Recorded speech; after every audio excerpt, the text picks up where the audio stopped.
Hi, and welcome to Thursday with a Friend. My name is Lawrence, Larry, Punk. You guys know.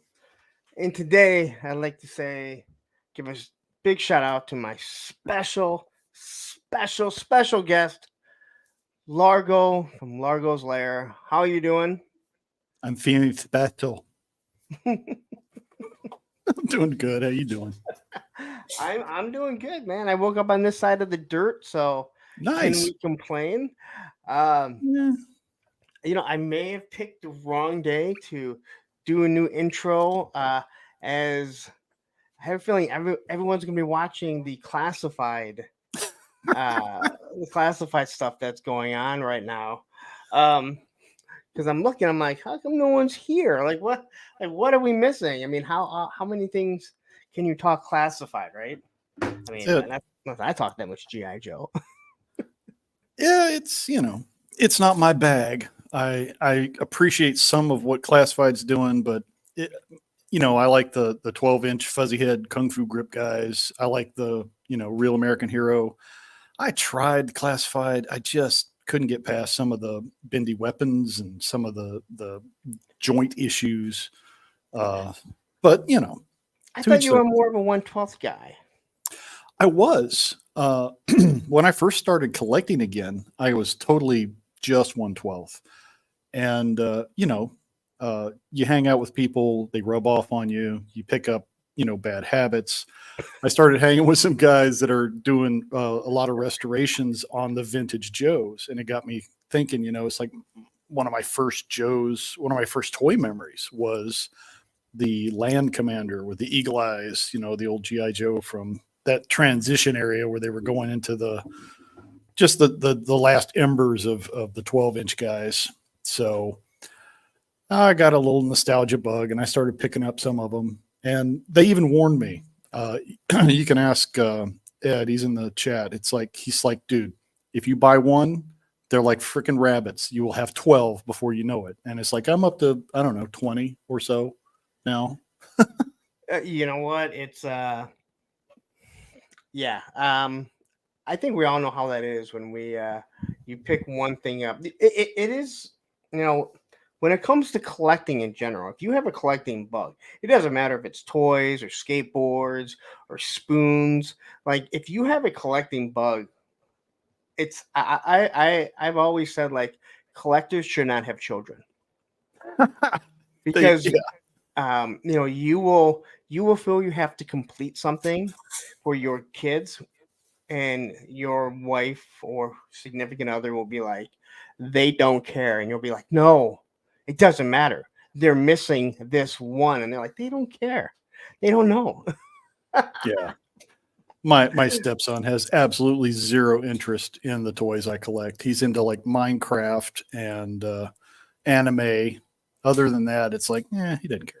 So Yeah, my son has very little interest. My daughter probably actually shows more interest. My son will show interest in things he likes. So if he sees like a red hood or something that he enjoys, yeah. um, my daughter will show more. She's still a daddy's girl. Aw. She's still a daddy's girl, even at God, almost 15. So Well, 15 it's and cool that you're the yeah, kind of collector. It's like you take your stuff out of the box. You actually play with your freaking toys. That I respect. And if the kids are interested, you're not afraid to let them play. That's cool. oh yeah, my son, he had, I mean, I let him play with my aircraft carrier because, when I let him play with the aircraft carrier and stuff, it was the Avengers time, and he was big into Okay. Iron Man, so he played with it as the helicarrier. Sure. Makes sense. So he had all the Avenger figures, and I remember him asking me. He'd be like, "Do you have a problem with me, you know, acting like this is the helicarrier?" And I'm like, "It's That's not your canon. You imagination. can't do it. No. Come Yeah, on, man. it's your imagination. You do what you need to do because that's what really matters." Yeah. So anyway, let's get into the show here. I usually ask people where their name came from. Um, I think your name is fairly easy, but is there a purpose to your name of Largo's Lair? There is many. It's nuanced. My actual Christian name is Long, and Spanish for long is Largo. And I live in a Spanish speaking country, so Largo just became a nickname.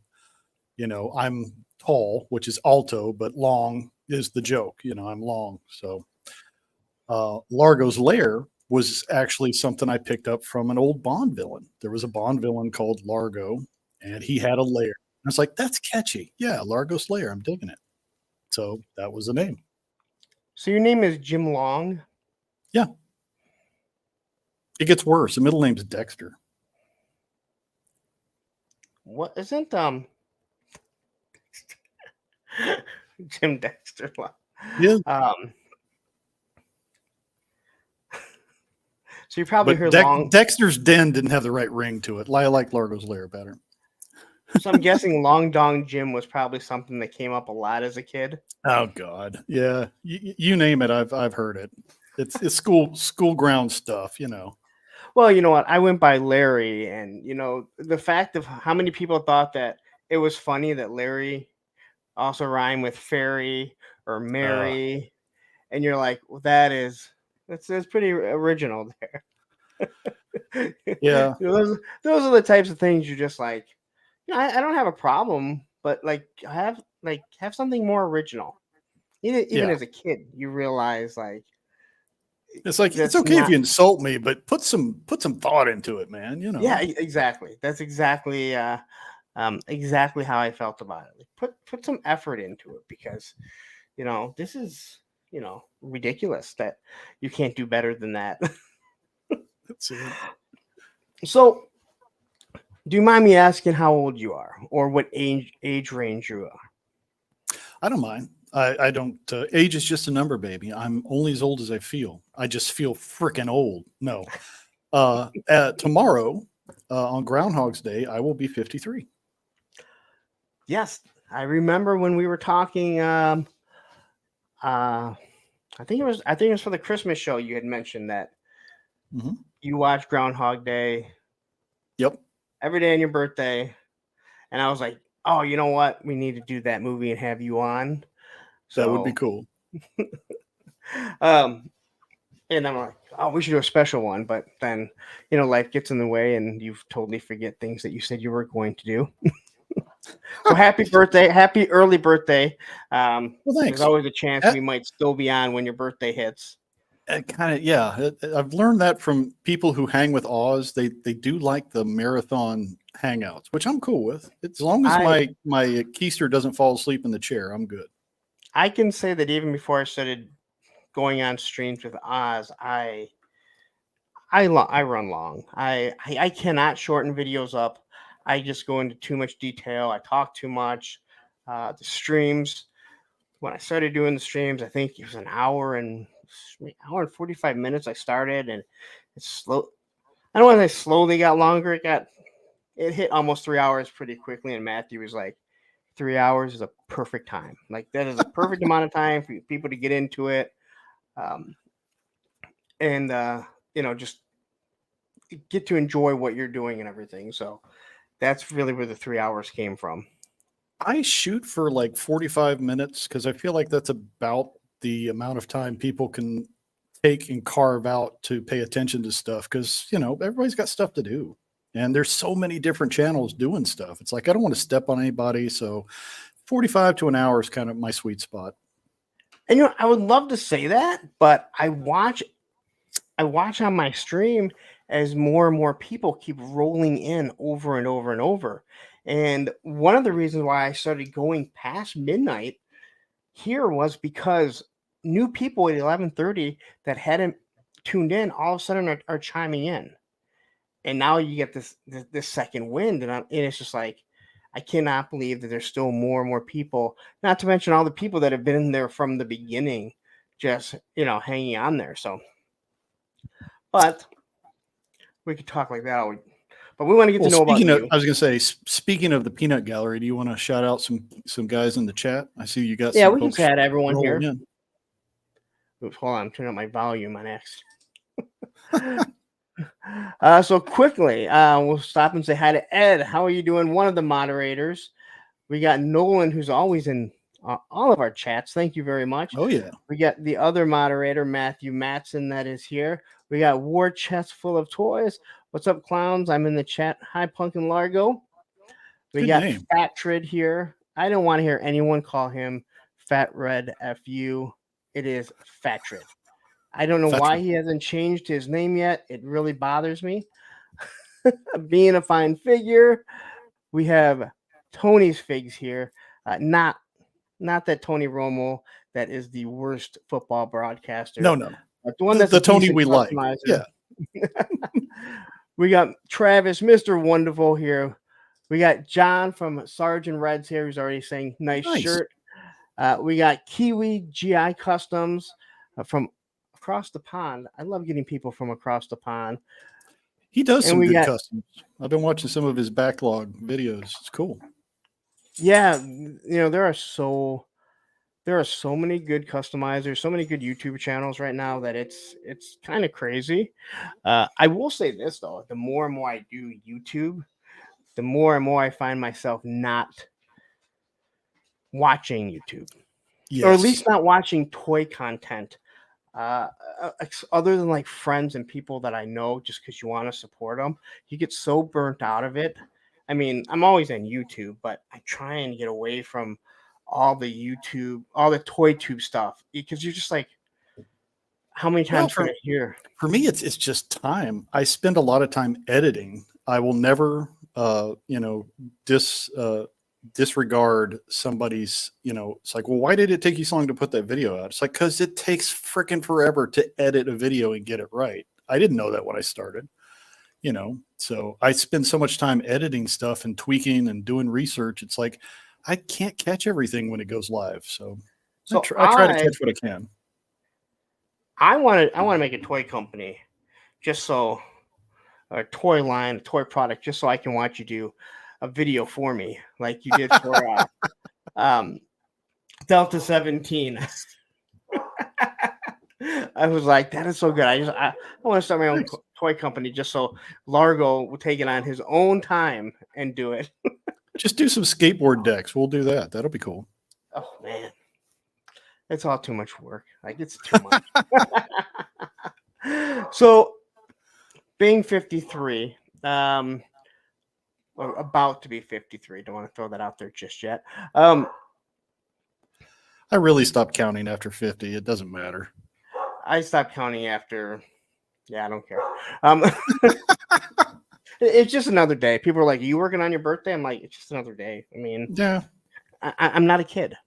I go into work, and you know what? Years ago, and I don't drink, so it doesn't really matter to me. But years ago, one of my bosses, she said, people always take their birthday off.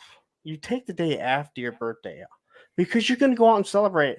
And that's when people are hungover. You take the day after. And I was like, that makes That's so smart. much more sense. Yeah. Yeah. So growing up, do you remember what the first toys or anything that you played with? I would like to say I have real fuzzy memories because we bounced around a lot. Dad was active duty military. Every 2 years or so, we were getting new orders. The earliest memories I have that I'm pretty sure are real and not, how you kind of misremember things as you get older, was the Fisher Price Adventure People.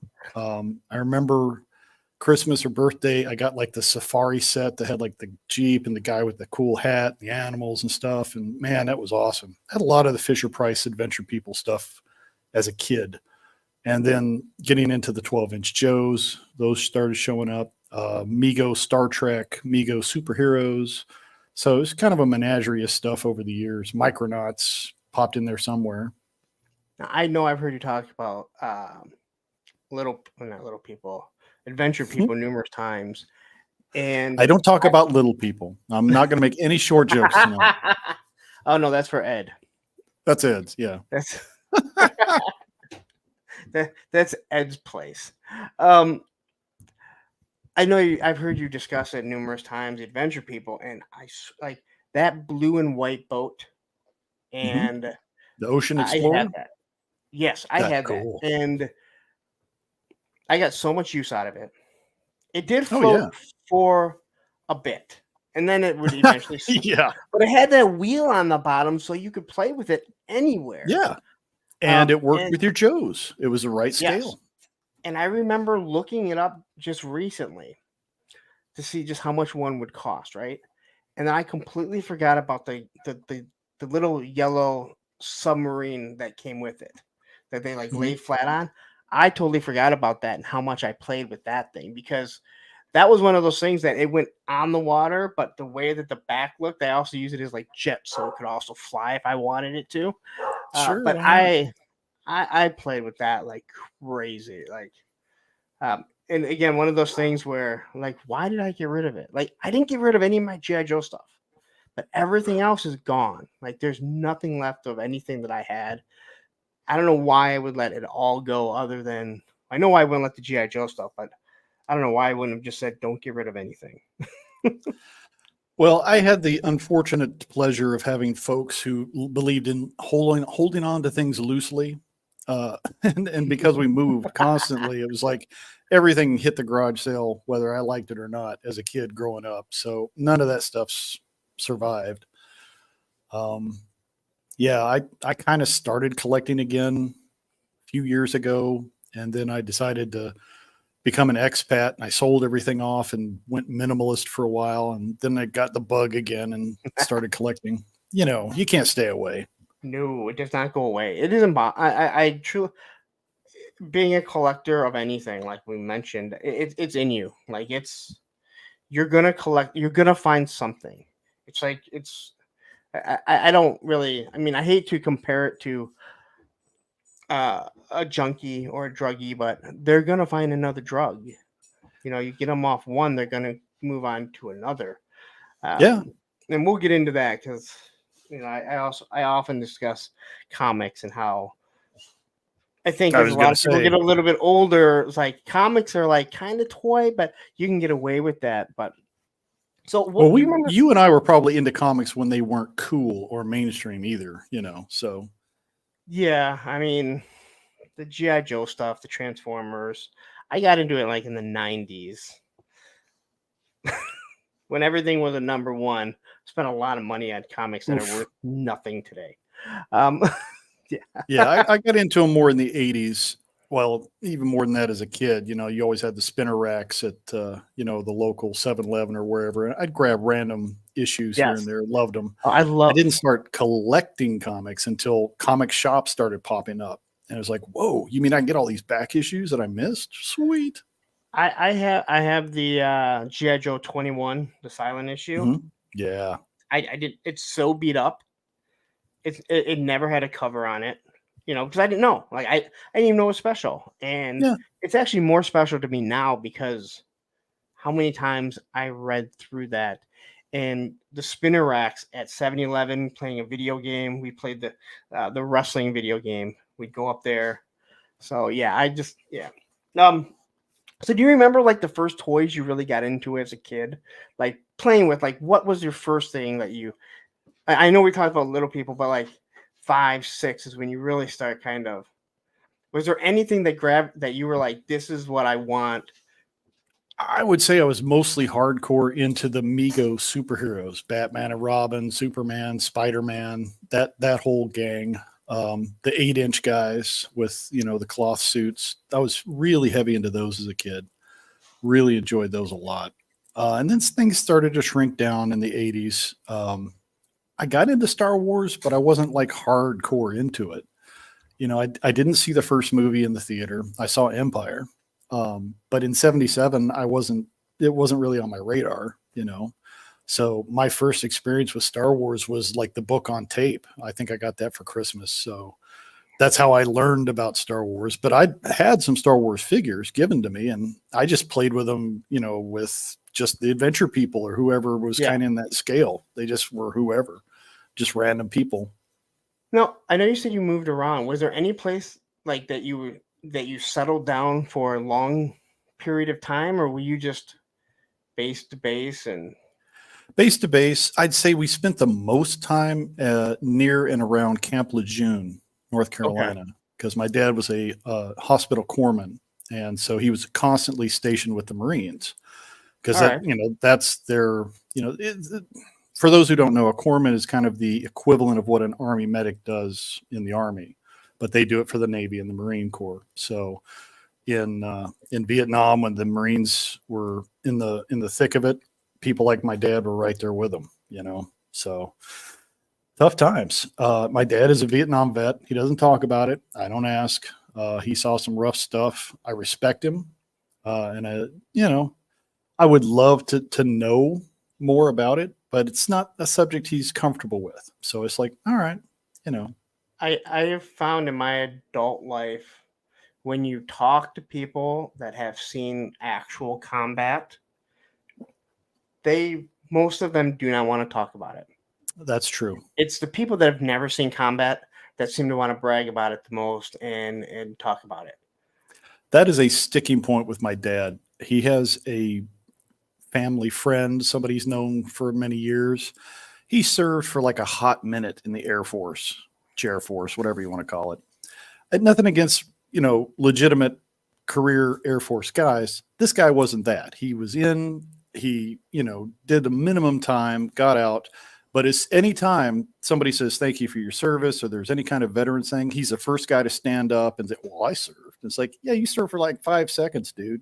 My dad served for 30 years. He didn't crow about it, Yeah, my dad was in the Navy for 3 or 4 years during Vietnam, and he will Mhm. never tell you that he served in Vietnam. He Hmm. said, "I was in a boat." He goes, "I was on a boat in Vietnam." He goes, "I did not serve in Vietnam." He said, "I was serving during Vietnam, but I was not in Vietnam." I You know, feel the same way. I served, but I was not a combat veteran. I didn't yeah, serve in wartime. Most of my stuff was logistics. I was what they call a 31 mic, which I don't even think that MOS exists anymore. So I did multi-channel communication systems in the National Guard. And then I did active duty Navy, and I was what they call a aviation administrationman, which is kind of like a yeoman, but for aircraft. I took care of logs and records. I was a desk jockey. I didn't serve and get shot at. So I don't consider myself that kind of veteran. There's a distinction to me. yeah, You know what I yeah. So, mean? so you're a vet, but you're not. I'm not a Again, combat vet. Yeah. yes, and like what I was saying, a buddy of mine, an old friend of mine that I met at the gym, he was a Marine, and he did I think 2 or 3 active duties, suffers from severe PTSD and will not get Mm. help, and it's scary because I've watched him go off, and I'm like, dude, you. And he would tell me how he'd be sitting there, they'd be at a bar, and girls would come over and start talking to him, or start talking to other guys, right, guys, and they would be talking about their service, right, and what they were Mm. doing, and then they would always try and use him as a springboard and be like, oh, you need to talk to him. He really saw combat, and they'd come over and like try and talk, and Yeah. he'd go off. He said, I mean, he would go off. He's like, I don't want to talk about that shit. And again, it makes Yeah. sense. I mean, it's understandable because you're doing unthinkable things as in his position. He's a Sure. machine gunner, and he's like, I would piss me off because these guys have seen such very little combat, which is good. Right. Like he's not even saying like they're pussies. He's Yeah. just, but then No. they're sending girls over because they want a springboard, and he's like, I don't want to talk about that. He's like, Yeah. there's like the things that It you're is doing. intrinsically, it is not our nature as human beings to delete other people or learn to be really good at it. And that is a skill that has to be, you know, forced upon you by Yeah, training. And it's a tough thing. And I've had some friends I went through basic with, and they went on to serve in combat roles that I didn't. I ran into them later, and they were not the same person. It changes you. yeah, and I think some people can handle it differently, and other people can't. Yeah. And there's some people that they join the military for that, and those people, well, they have issues Yeah, to begin with. Like they, like that's fair. they are distinctively joining, hoping to go into and do something horrible and awful Oh, um, yeah. to other I mean, people. there are some people who romanticize Yes. conflict. Uh, I'm not that guy. Yet I enjoy military themed toys. but I don't consider that romancing war. G.I. Joe is not a war toy. Get over It's- yourself. You know, yeah, it's they're fighting a guy in a mask, not a yeah. hood, Oh because Lord. that would be Yeah. bad if they were fighting, you know, people that hate a certain race. Um, And there's a thing too. I'm a niggler for history. It's like there's a difference between an executioner's hood and that other kind of hood. That's not what Cobra Commander wears. He wears an executioner's hood. we are not Know the getting into fact. that, guys. No. So, so, Different thing. okay, so we jumped way ahead here. Yeah, we're all over the place. Yeah, well, that's kind of how these went. When I first started, I was pretty structured, and now it's kind of like you get to know so many people, and I think it's easier to do when you haven't chatted with someone. But Yeah. I've chatted with you and some of Yeah. the other people that I've recently had on so much. My thoughts are not linear. I do not live chronologically. I bounce around. So, if you get something coherent, we're doing well. If you've watched any of my reviews, you'll see like, oh, look, he came back to that. Like, why'd he skip over that? Well, it wasn't on purpose. No. So as you started to get older, you get in your teens, did you always play with toys, or did you, like most of us, find something else that we gravitated to? I kind of went through a stage where I really enjoyed. I was really into like Kenner Superpowers. That came out like '85, and I was aging out. I was at an age where it's like, you're too old for toys. It's like, screw you. It's freaking Superman with a power punch. Hell yeah, I want all this stuff. So I got a lot of pressure from my parents. They were like, why are you still playing with toys? It's like, because they're cool. Why shouldn't I? And it was tough because they tried to kind of make me feel guilty for still enjoying that stuff. And it's like, you should put that stuff away and start thinking about college. I'm like, yeah, I'm not college material. Come on. But I kind of gravitated towards mostly things that were comic related. So as I got more into what was going on in the comic books, like Crisis on Infinite Earths was kind of big around that time. I was also leaning heavily into the Superpowers line because, it's like, hey, I'm reading the comic and here's the figure. I loved that, being able to have both at the same time is cool.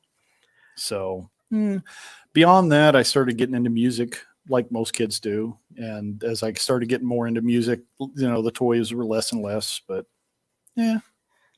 I think for kids, even now, I think that 12, 13, 14-year-old age where it's like you still want to play with toys, but there's kids already telling you that that's childish. Even though like I can probably look back, those kids were probably going home to play with their toys that were telling us. or their video game or what have you. I Yeah. wasn't huge into video games. We had like an Atari 2600. What else did we have? We had whatever the next stage was beyond that, I think. But video games were not a huge part of my growing up. Played a few. They were cool. But I didn't get hardcore into that either. I did get into D&D. Had some buddies in high school who were really, really good storytellers. Had a guy who was great at being a DM. We do that every weekend, like some Friday till Sunday. We were just, campaigning. Then I got into 40K, started doing tabletop stuff, and then I got into painting miniatures. So yeah, it kind of progressed to that and less the toy stuff. So yeah, that's kind of where I went. So is that like your teenage years? Like you were Yeah. So okay, so D&D, which I know a lot of people, especially now you're about 5 years older than me, but it's still the age range. Yeah.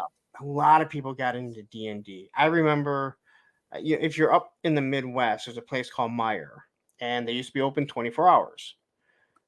They're not anymore because of COVID. Again, I don't know why you can't go back. But they used to have a cafeteria, and my friends would go there and play D&D at like 2 to 6 o'clock in the morning and just sit at one of the booths. And then he eventually turned into Magic the Gathering. Yep. And I was played like, that for a little while too. I was like, you guys are nerds. I'm out of here. Like, I couldn't find anything more mind numbing than that. And that's me talking.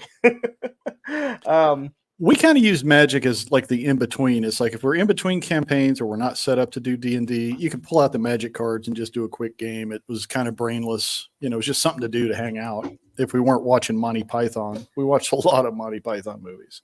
So one of my best friends growing up, he lives in North Carolina, Mhm. and he's a chemical engineer, and his job was on the military. He wasn't in the military, but he was to teach the submariners what to do if there's a nuclear reaction on a nuclear sub. Okay. Um, so he got married, has 2 kids, and he had posted on Facebook, I think his son playing like his first game of Magic. And he's Mhm. like, I've been waiting so many years for this. And his wife said, you should have seen his face. Like, and I was like, I know that face of Chris. Like, he probably lit up like someone coming up to me and being like, hey, I want to learn how to skateboard. I'd be like, let's go. Yeah, man. When you have a common interest, especially with a son or a daughter, Yeah. man, that's so cool. That is very cool. But as you're a teenager, you said you got into comic books, Mhm. painting miniatures. Yeah, I know you mentioned some of the superheroes. Was there any comics, any superheroes that you gravitated to that you were like, Yeah, I mean, I was pretty much a DC guy, not a teetotaler, but I really liked Justice League. I liked a lot of the stuff they were doing with Superman after the Crisis when they kind of revamped him. Detective Comics now and then. My favorite character, I'd say, was probably Martian Manhunter because he was just interesting. You know, he's a stranger in a strange land. He doesn't quite fit in, but he's kind of also the heart of the Justice League at that time. You know, he was the guy that kept them all together.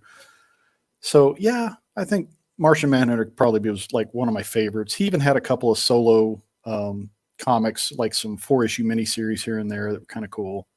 But I was all over the place. Again, I was an only child and we moved around a lot. So I was a voracious reader. You know, as soon as I learned to read, I'm like consuming sci-fi books, got into Robert Heinlein and, you know, things of that nature. So really enjoyed that kind of stuff. So anything that spun into that kind of imagination, and sci-fi comics, what few there were that were good, I enjoyed. Adam Strange was a cool one.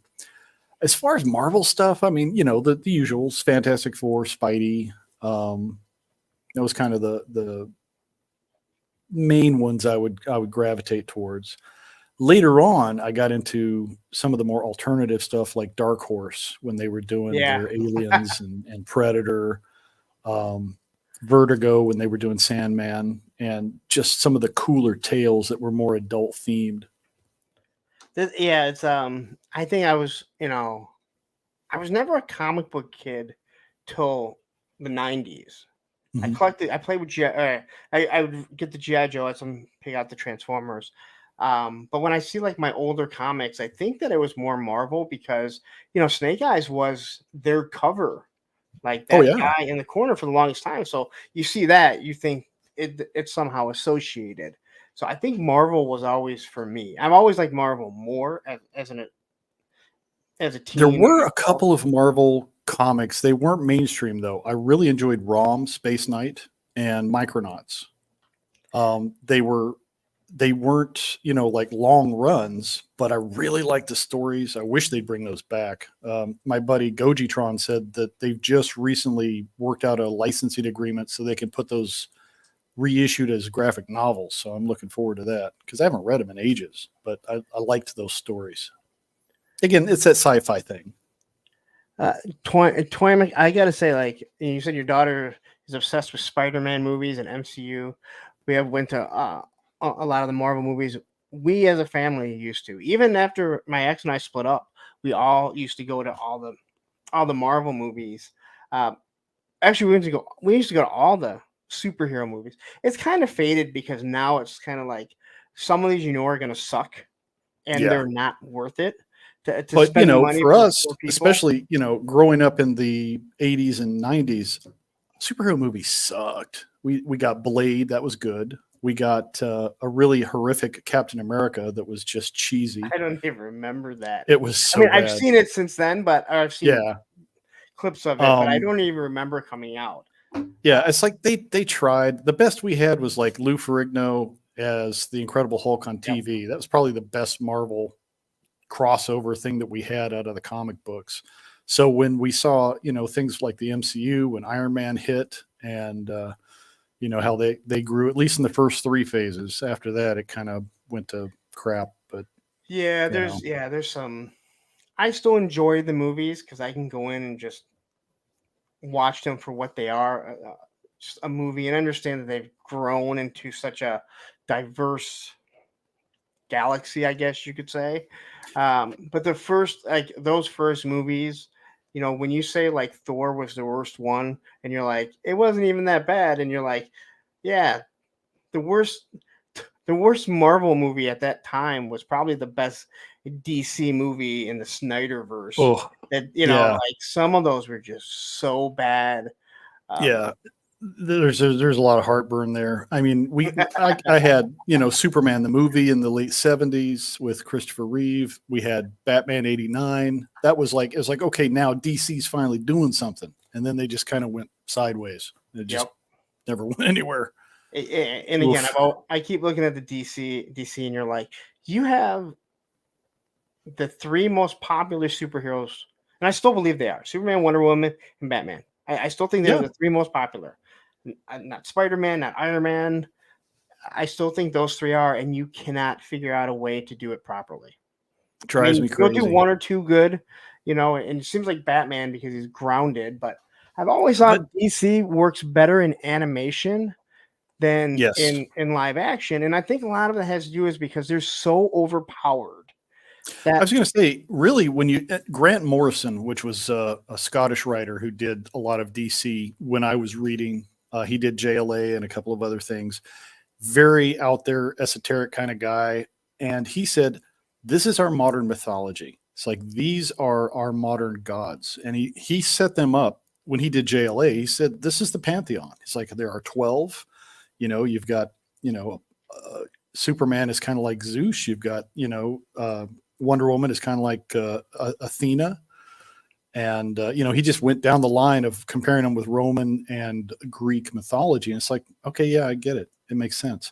That's why it's hard to give them something to combat as a team that's going to be, a decent fight, unless you're doing something that's like on a cosmic order, and they don't do cosmic very well in the movies. Like you say, animation, they do it really well.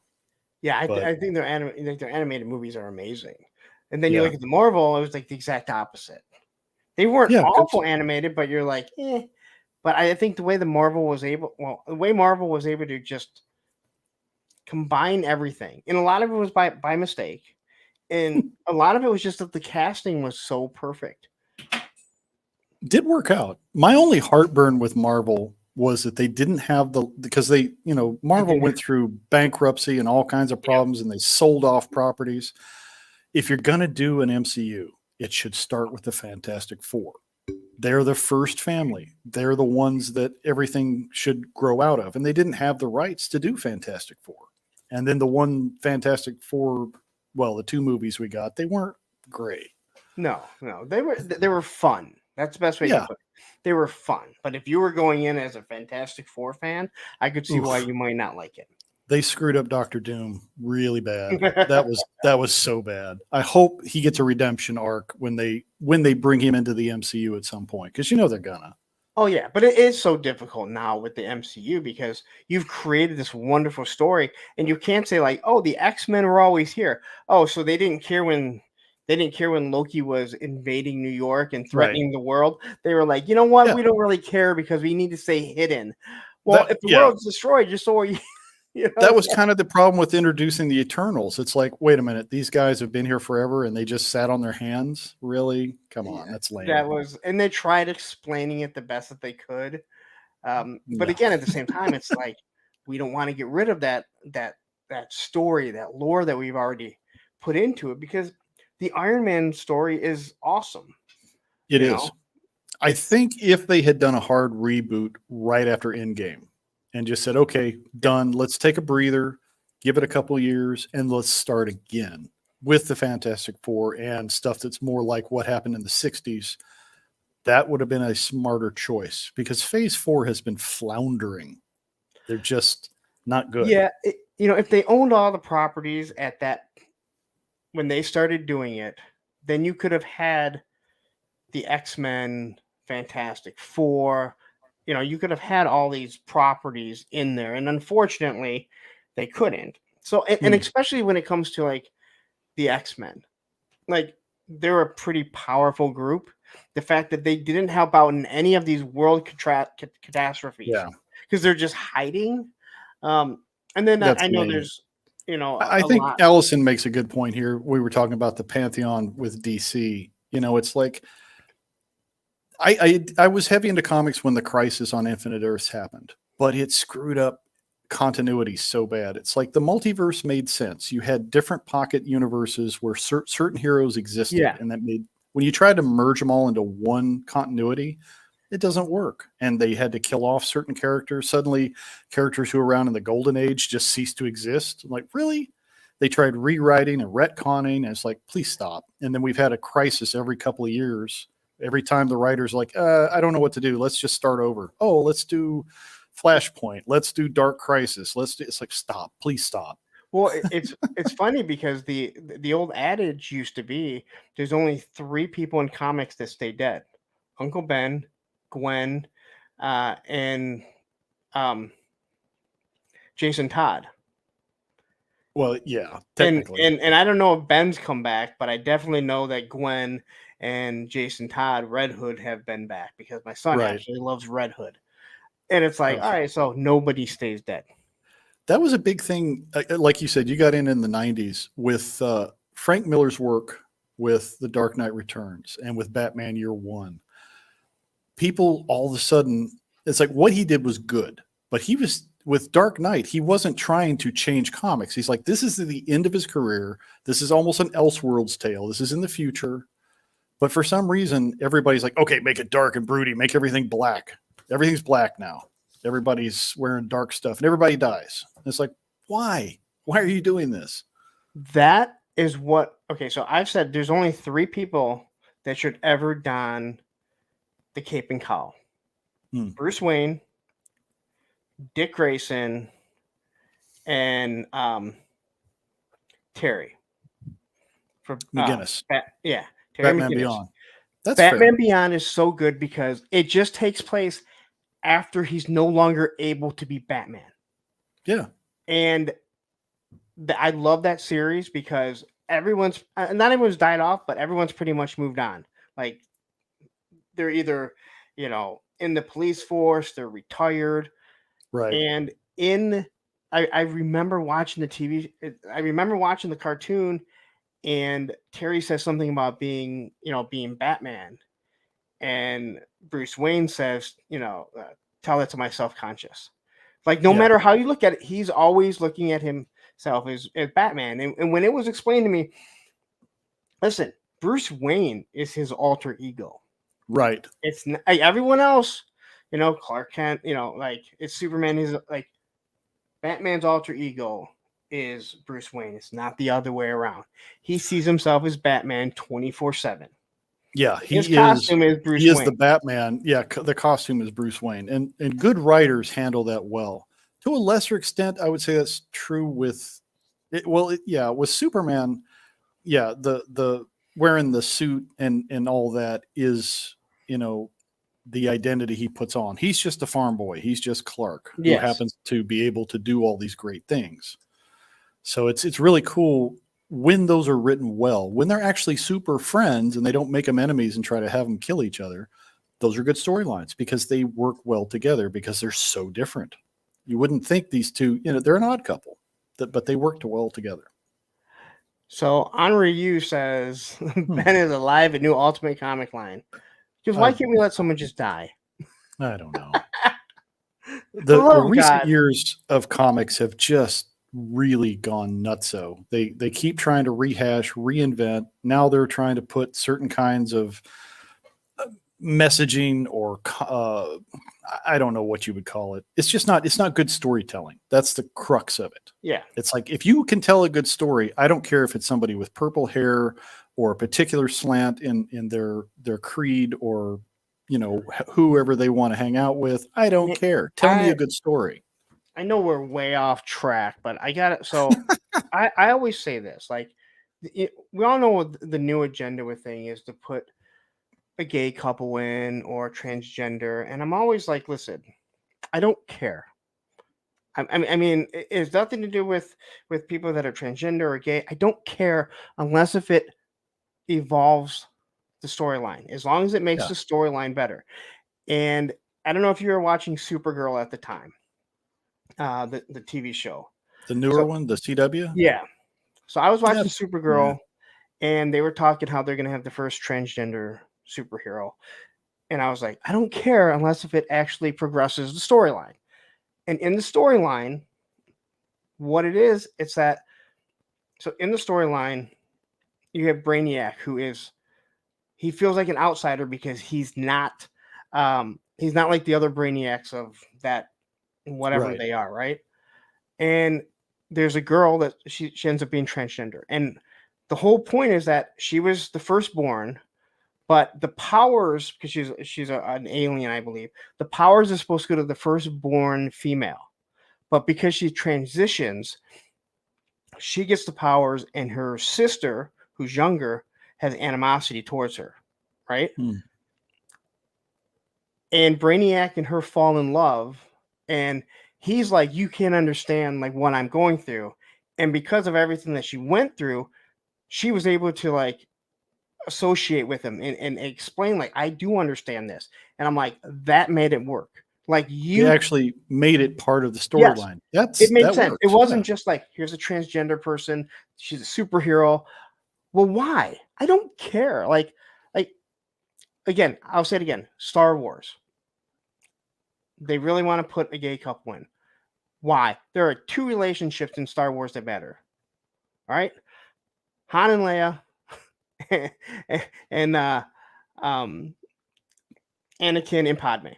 Those are the only ones I'd I care about. I'd argue Han and Chewie, that relationship's pretty important Well, too. okay. And they do have a gay one already with R2 and C3PO. So, Oh, whatever. How are droids gay? Do they even have sockets and plugs? I don't know. have you seen I don't want to know. C3PO? He's clearly in love with R2. Being effeminate does not mean that you're swishy. Okay. I'm just saying. But again, like, that's and I've said that before. Like, I talked to numerous. I'm like, I don't really care. Like, if it fits the story and it progresses the story, then great. Yeah. But don't just cram something in there. And what it drives me nuts when people don't look at older science fiction or older comic book writing. It's like diversity's been there for a long time, kids. Yes. We've had Asian and Black superheroes. Maybe they weren't the most popular, but they've been there since the 70s, some from the 60s. Well, and there's stuff there. You asked, and the expert has chimed in. Thanos would Kappa know. says they definitely do have sockets and plugs. So if anyone would know, Okay. if you're watching, if you're following him on Instagram, he knows all about it. No, like, Brings a whole new meaning to AC/DC. I'm just saying. But yeah, it is. Again, you watch Modern Family, and it's like, it works. Like, yeah, it wasn't. It all makes sense. And again, stuff like that, it works. But to your point of, I don't know if it was your point, but kind of what you're saying, like, they try and retcon stuff where they want to make a hero that's been around, or a character that's been around forever, gay, that never was, or black that was white, and it's like, why not just create a new character that it actually works, rather than try and retcon someone? Yeah. Like, I'm sorry, Alfred is from like London, he's or old wherever school. he's from, right? Yeah. That's how he's supposed to be, And Batman, I'm sorry, he's a rich white guy. And, that's Batman. I'm sorry if people don't like it. I mean, it is what it is. And you got to look at the historical context too. Some of these characters were created in the 1930s and the 1940s. Mindsets were different, and what was considered heroic was different. Some things needed to evolve because they didn't age well. So this is one thing. And again, these are things that bother me. It's that, they've talked about, when they do the X-Men, that they want to make, people talk about making Magneto black. And it's like, Why? okay, He's first off, a Jew. The whole crux of his thing is that he is a Jewish Holocaust survivor. That's part of what is his angst. Why change that? Yes, it's like that is everything.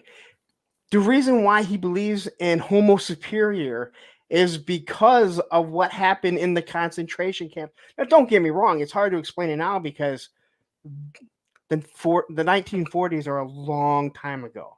Sure. But it is one of those things where they wanted to change. And I'm like, wait a minute.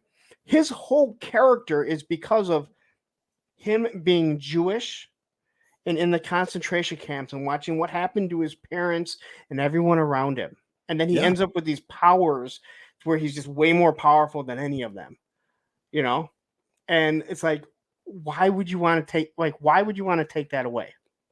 That doesn't make sense. Again, it's not good storytelling. If you have a compelling story, and you can justify why somebody needs to be changed in some way to make that story work, that's fair. But how often is that really happening? I don't see that much. I just see it change for the sake of change.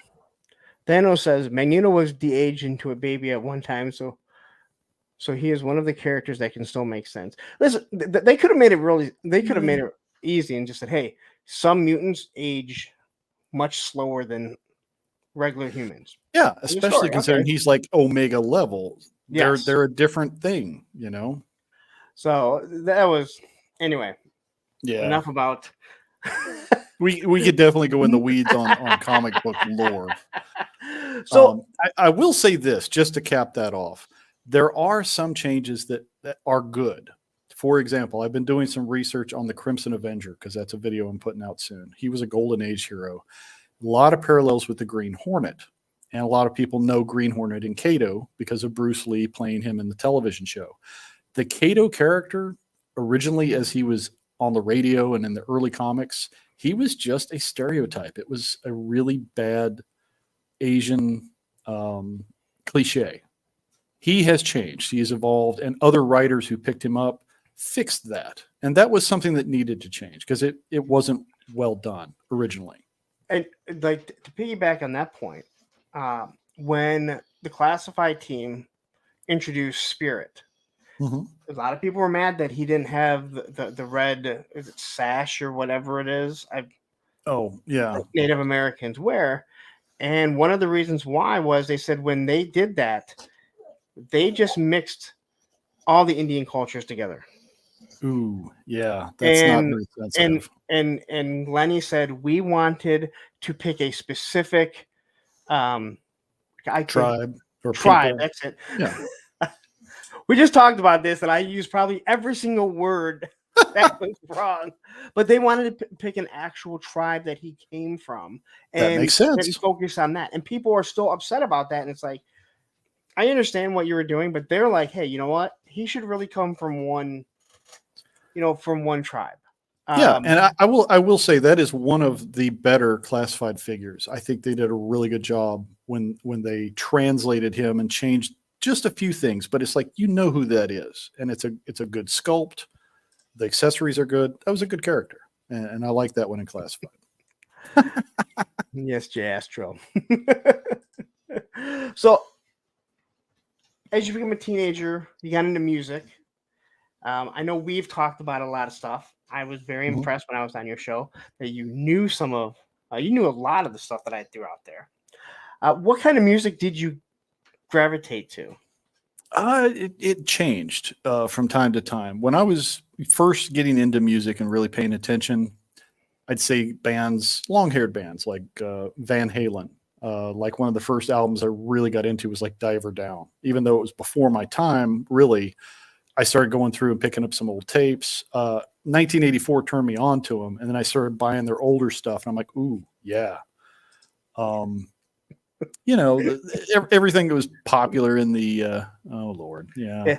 He was listening when I said like every.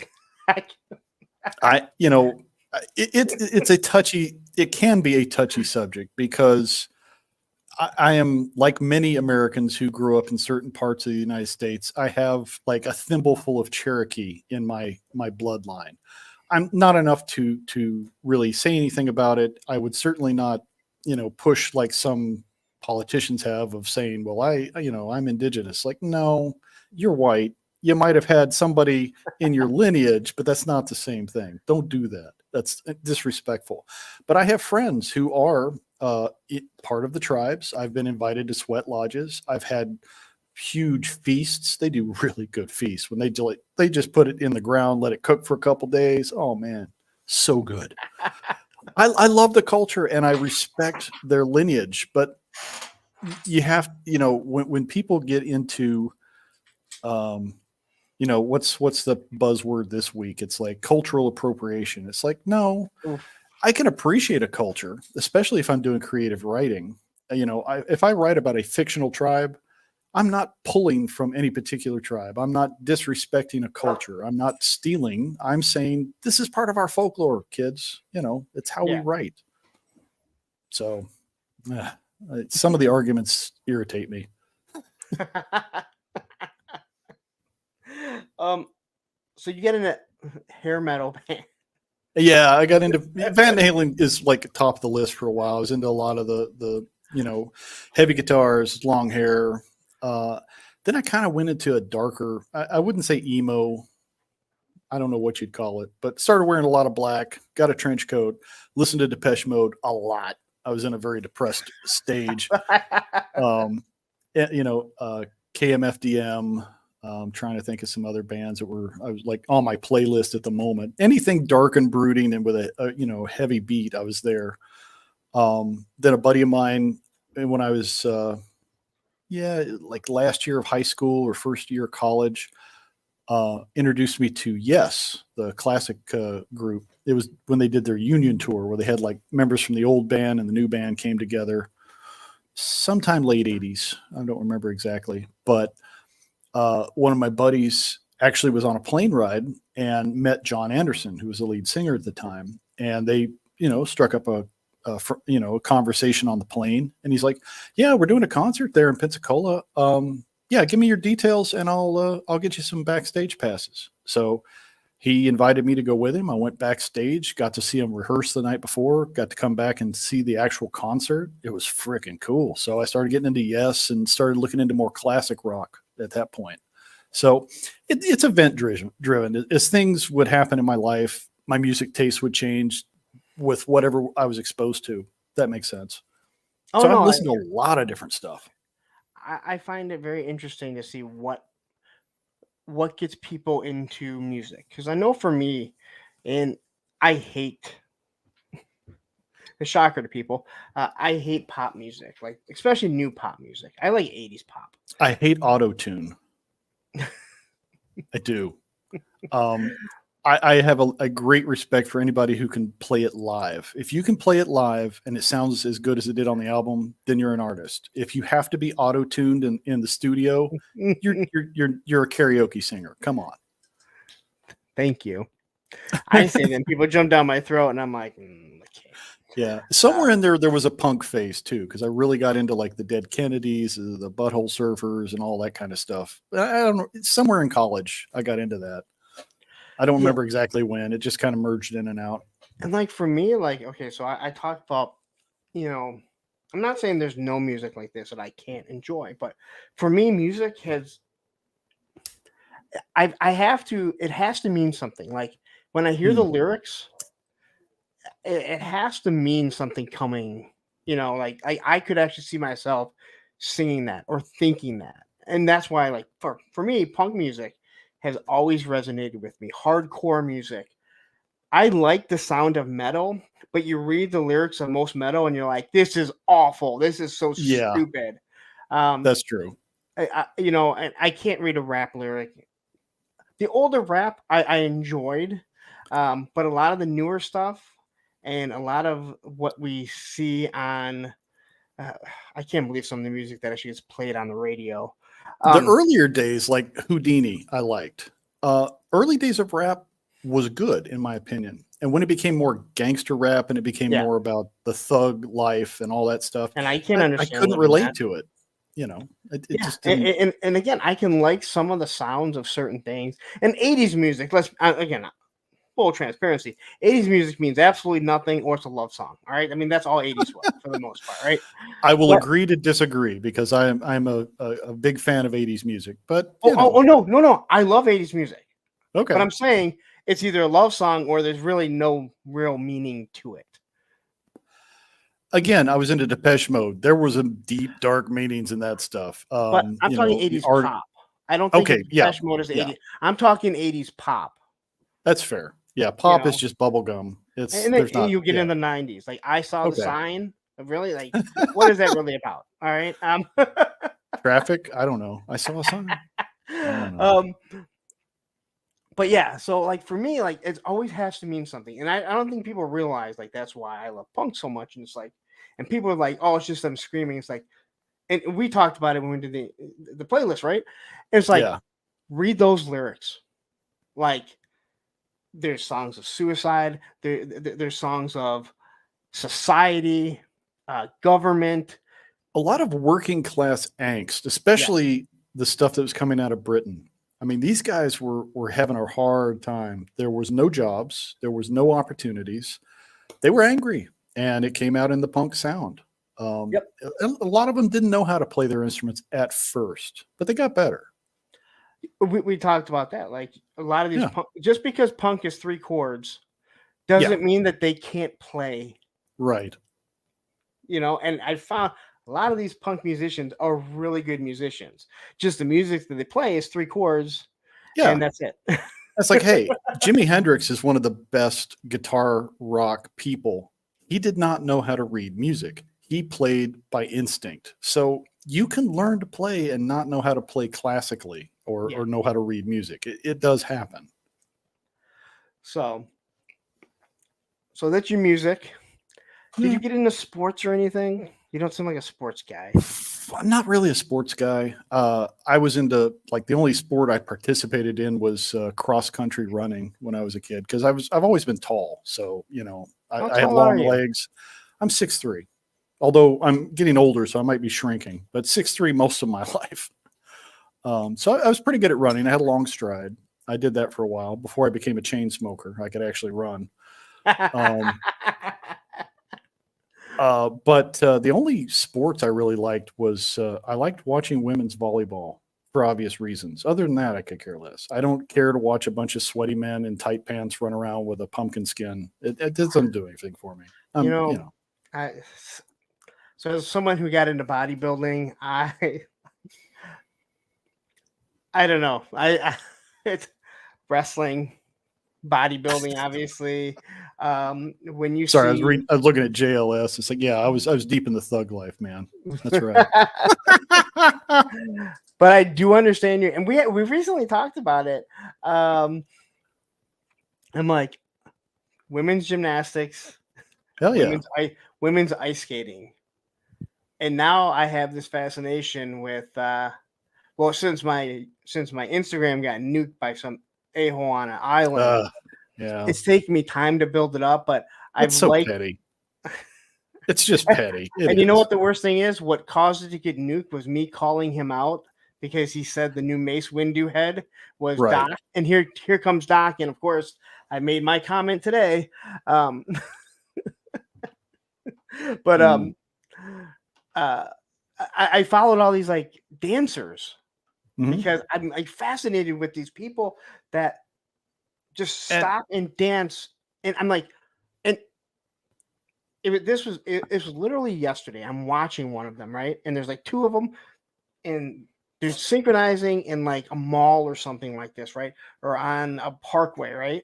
And they're just doing stuff, and people are just walking by, and people are looking at them, and I'm like, that takes a lot to do that. And then I'm thinking, that was us skateboarding. Like we mm. were doing stuff right by all these people walking, and we never thought about it.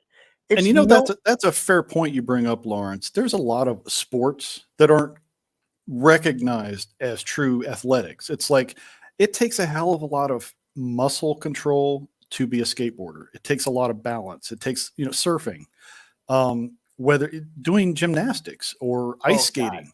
Those girls have got some serious power in those legs to be able to do what they do on the ice. I respect that. I can't do it, but I can watch it. And yeah, Yeah. I like the uniforms too. I've got nothing Well, wrong that's with, always. I'm a red-blooded guy. I'm very comfortable in my masculinity. Yes, I like watching women's sports for obvious reasons, but I do respect the fact that they are true athletes. Oh yeah, there's You know, no doubt about it. And I'd rather watch women's tennis than men's tennis any day. yeah, And it's not just because of like the skirts. yeah, But it seems like it's more competitive. But don't ask me to watch a WNBA game. I'm sorry. Those girls are awful. yeah, Um that's not good. I'm sorry. They would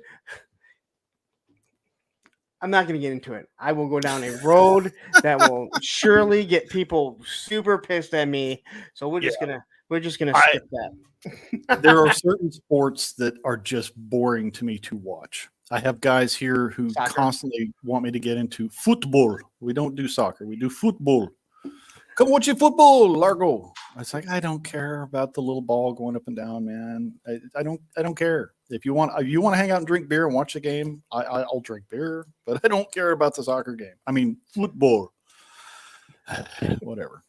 Listen, I think golf is the boringest thing ever. I don't want to play golf. Yeah. My daughter got into it, and I'm super happy for her.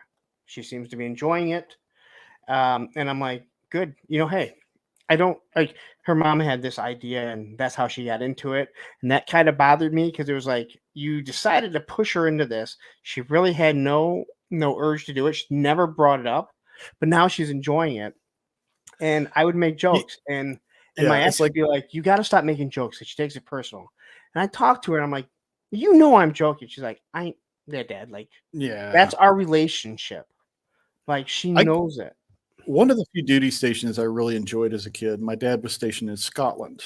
And one of the things I learned, other than learning about Doctor Who, Blake Seven, all that cool pop culture stuff, golf was invented by the Scottish. And I think privately, they did it just to screw with the English. It's like, let's come up with a game where you have to put a wee ball into a tiny hole with a stick and then tell the English about it and drive them nuts trying to do it. That's my theory. So Fat Tread, I gotta say something. The screaming with hitting the ball, it's Oh, kind of the like volleyball? Yeah. well, I think Or you meant tennis. more tennis. I it's kind of like I understand why you're going to grunt when you're lifting heavy weight, but the guys that scream like for every rep, and you're like, dude, really? Like, first off, I can look at you and I can see the needle hanging out your ass. You don't need to scream that hard, all right? Like you are way big enough for that. If you're Yeah. doing like one rep, like your max, okay. I don't understand why the girls screams or make the noise so much. Because I don't think the guys do nearly as much. But the I haven't girls, really thought about it. But yeah, they do like to do that, especially on the serve. It's like, ugh, like get in there. I don't know. now that maybe that would make golf interesting if they were. Yeah. And copious amounts of liquor. They should have like a bar that just follows them from hole to hole. I thought that's what most of them do. Oh no, that's just Yeah. people that play golf Yeah. for themselves. They've got one bag that has the clubs, one bag that has the Jameson, So as you graduated high school, you did graduate. Maybe you didn't. I did graduate. I should have. I'm educated. I should have prefaced that first. You mentioned how you weren't made for college. No, I didn't know what I wanted to do. I was a knucklehead, like most kids, fresh out of high school. The guy who was the National Guard recruiter went to my church, and he's like, "Okay, you have no clue what you want to do. Be a no-go. Do the National Guard thing. You spend a couple of weeks in the summer. You do one weekend a month. You get something out of it, and it gives you money towards school. You may not want to go to school now, but you might later. And now this will give you, some GI Bill benefits and some other stuff." I'm like, I got nothing better to do. So I joined the National Guard in Florida and did that for I did a 2-year enlistment, the minimum, and it wasn't bad. I enjoyed my time in basic and time I spent at Fort Gordon for training. I liked that part of it. I kind of wish my biggest regret in that was not going regular Army, because once I got back to my guard station, it was it was depressing because, you know, there's a lot of jokes about National Guard and no-goes. They're well deserved. A lot of those guys are just bums. They wouldn't be ready when they're needed. Maybe things have changed in the decades since, but when I was in the Guard, they were not prepared to do anything useful at that point, in my opinion. So later on, after I finished my enlistment with that, I decided I was going to go regular Army. And I went to my CO with the National Guard, told him, yeah, I'm not going to re-up. I'm going to go active duty. And it was like it wasn't, what year was that? It was in that in-between phase where we were doing Desert Shield. We hadn't quite gotten into Desert Storm yet. They weren't really ramping up the military. And I went to the Army and they're just like, you've got prior service. We'd rather just get some dumb kid and bring in. It's like, I've already been through training, man. Why don't you just let me go in? They didn't have any slots. So I went over to talk to the Navy guy. It's like, hell, we'll take anybody, but you got to go back through boot camp. I'm like, you're shitting me. It's like, no. You went to Army boot camp. We're going to teach you the Navy way. So I had to go back to boot camp. That sucked. That sucked a lot. But I did the Navy thing and did one tour. And it's like, I did not like the Navy as much as I did the Army. No disrespect to my dad. He was a career Navy guy, loved it. And that was his professional adult life, was being active duty Navy and then becoming a civil servant and working in, a GS rating after that. Just wasn't my thing. So, I had a friend who, he got mad when I called him a Navy SEAL. He's like, I never told you I was a Navy SEAL. He said, I told you I went on missions with them. And I went through SEAL training twice. I failed it the first time. He passed it the second time, but something with his classification, they're like, you can't be a SEAL because of where we need you.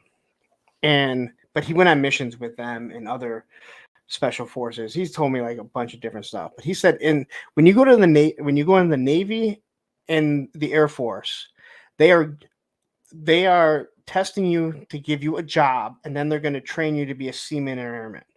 When you go into the Army or when you go into the Army or the Marines, they're teaching you to be a soldier or a Marine first, and then once they make you that, then they will decide where you're best used.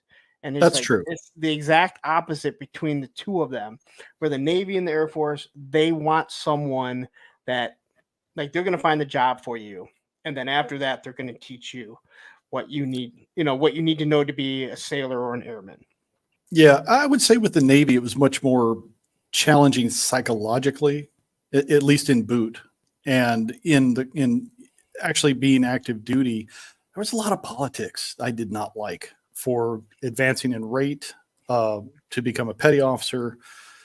You had to play a lot of politics, and I was not cool with that. I feel like being a toy tuber is the same thing. You have to play a bunch of politics right now.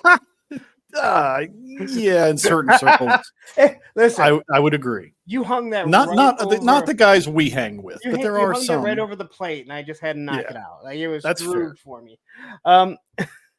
We can go there if you want. I don't. No, I don't. I don't. Okay. I don't on my stream, and I discuss, I think, enough that upset people. I'll put it this way. Here's my 2 cents on it.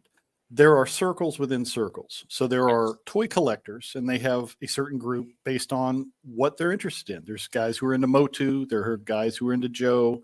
There are guys who are into Action Force. There are guys who are into whatever flavor of sci-fi or customs or Mythic Legions. And sometimes they intersect. I have a lot of friends who collect things I have no interest in, like wrestling figures. I'm not a big wrestling guy. I have a Stone Cold. I'd love to have like a Rowdy Roddy Piper. That's about the extent of my wrestling desire for figures. But I have friends who are really deep into it. And it's like, cool, man. I can appreciate what you got. And when you get something new, you want to show it off. Yeah, that's cool. But So there's, there's circles and circles. And in those groups, there are some that really jive and do well together and have a really good rapport and collaborate well. And then there are others that are, I would say, prima donnas. They're like, I do my thing, I do it this way, and I don't want to play well with others. And I don't care what anybody else is doing. And it's like, well, then have your own little merry little Christmas, and it's cool, man, whatever.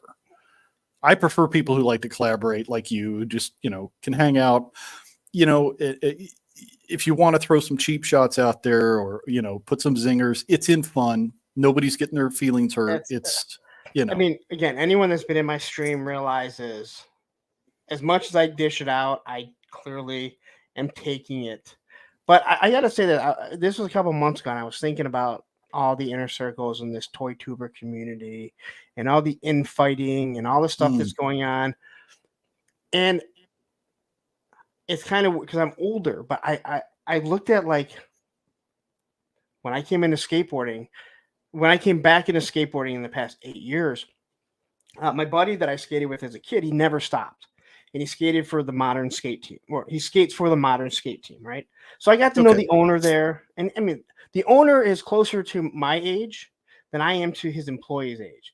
So, of course, like, when we talk, like, we have life experiences that we can talk about.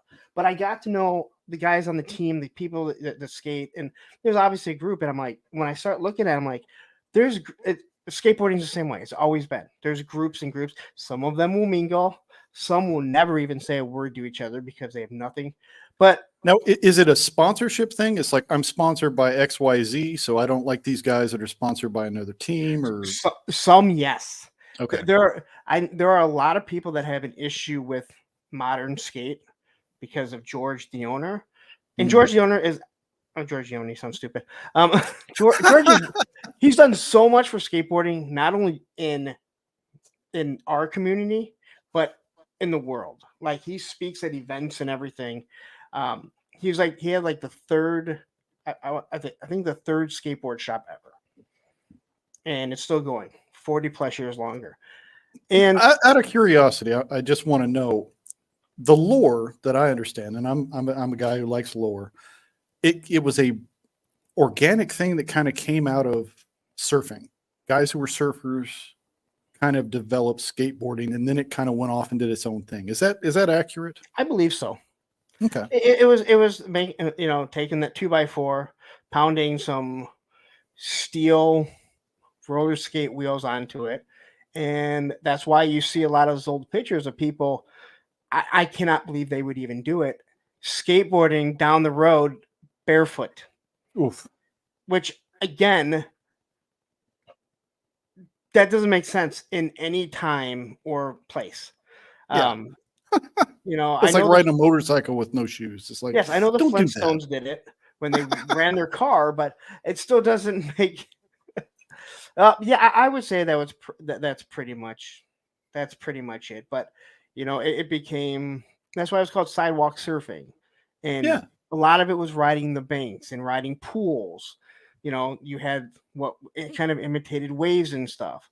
But once people started figuring out how to air it, I think that's when it changed, and it's taken on a whole new life. And that's why, like, when people say like snowboarding and skateboarding are completely different, I'm like, you're absolutely correct.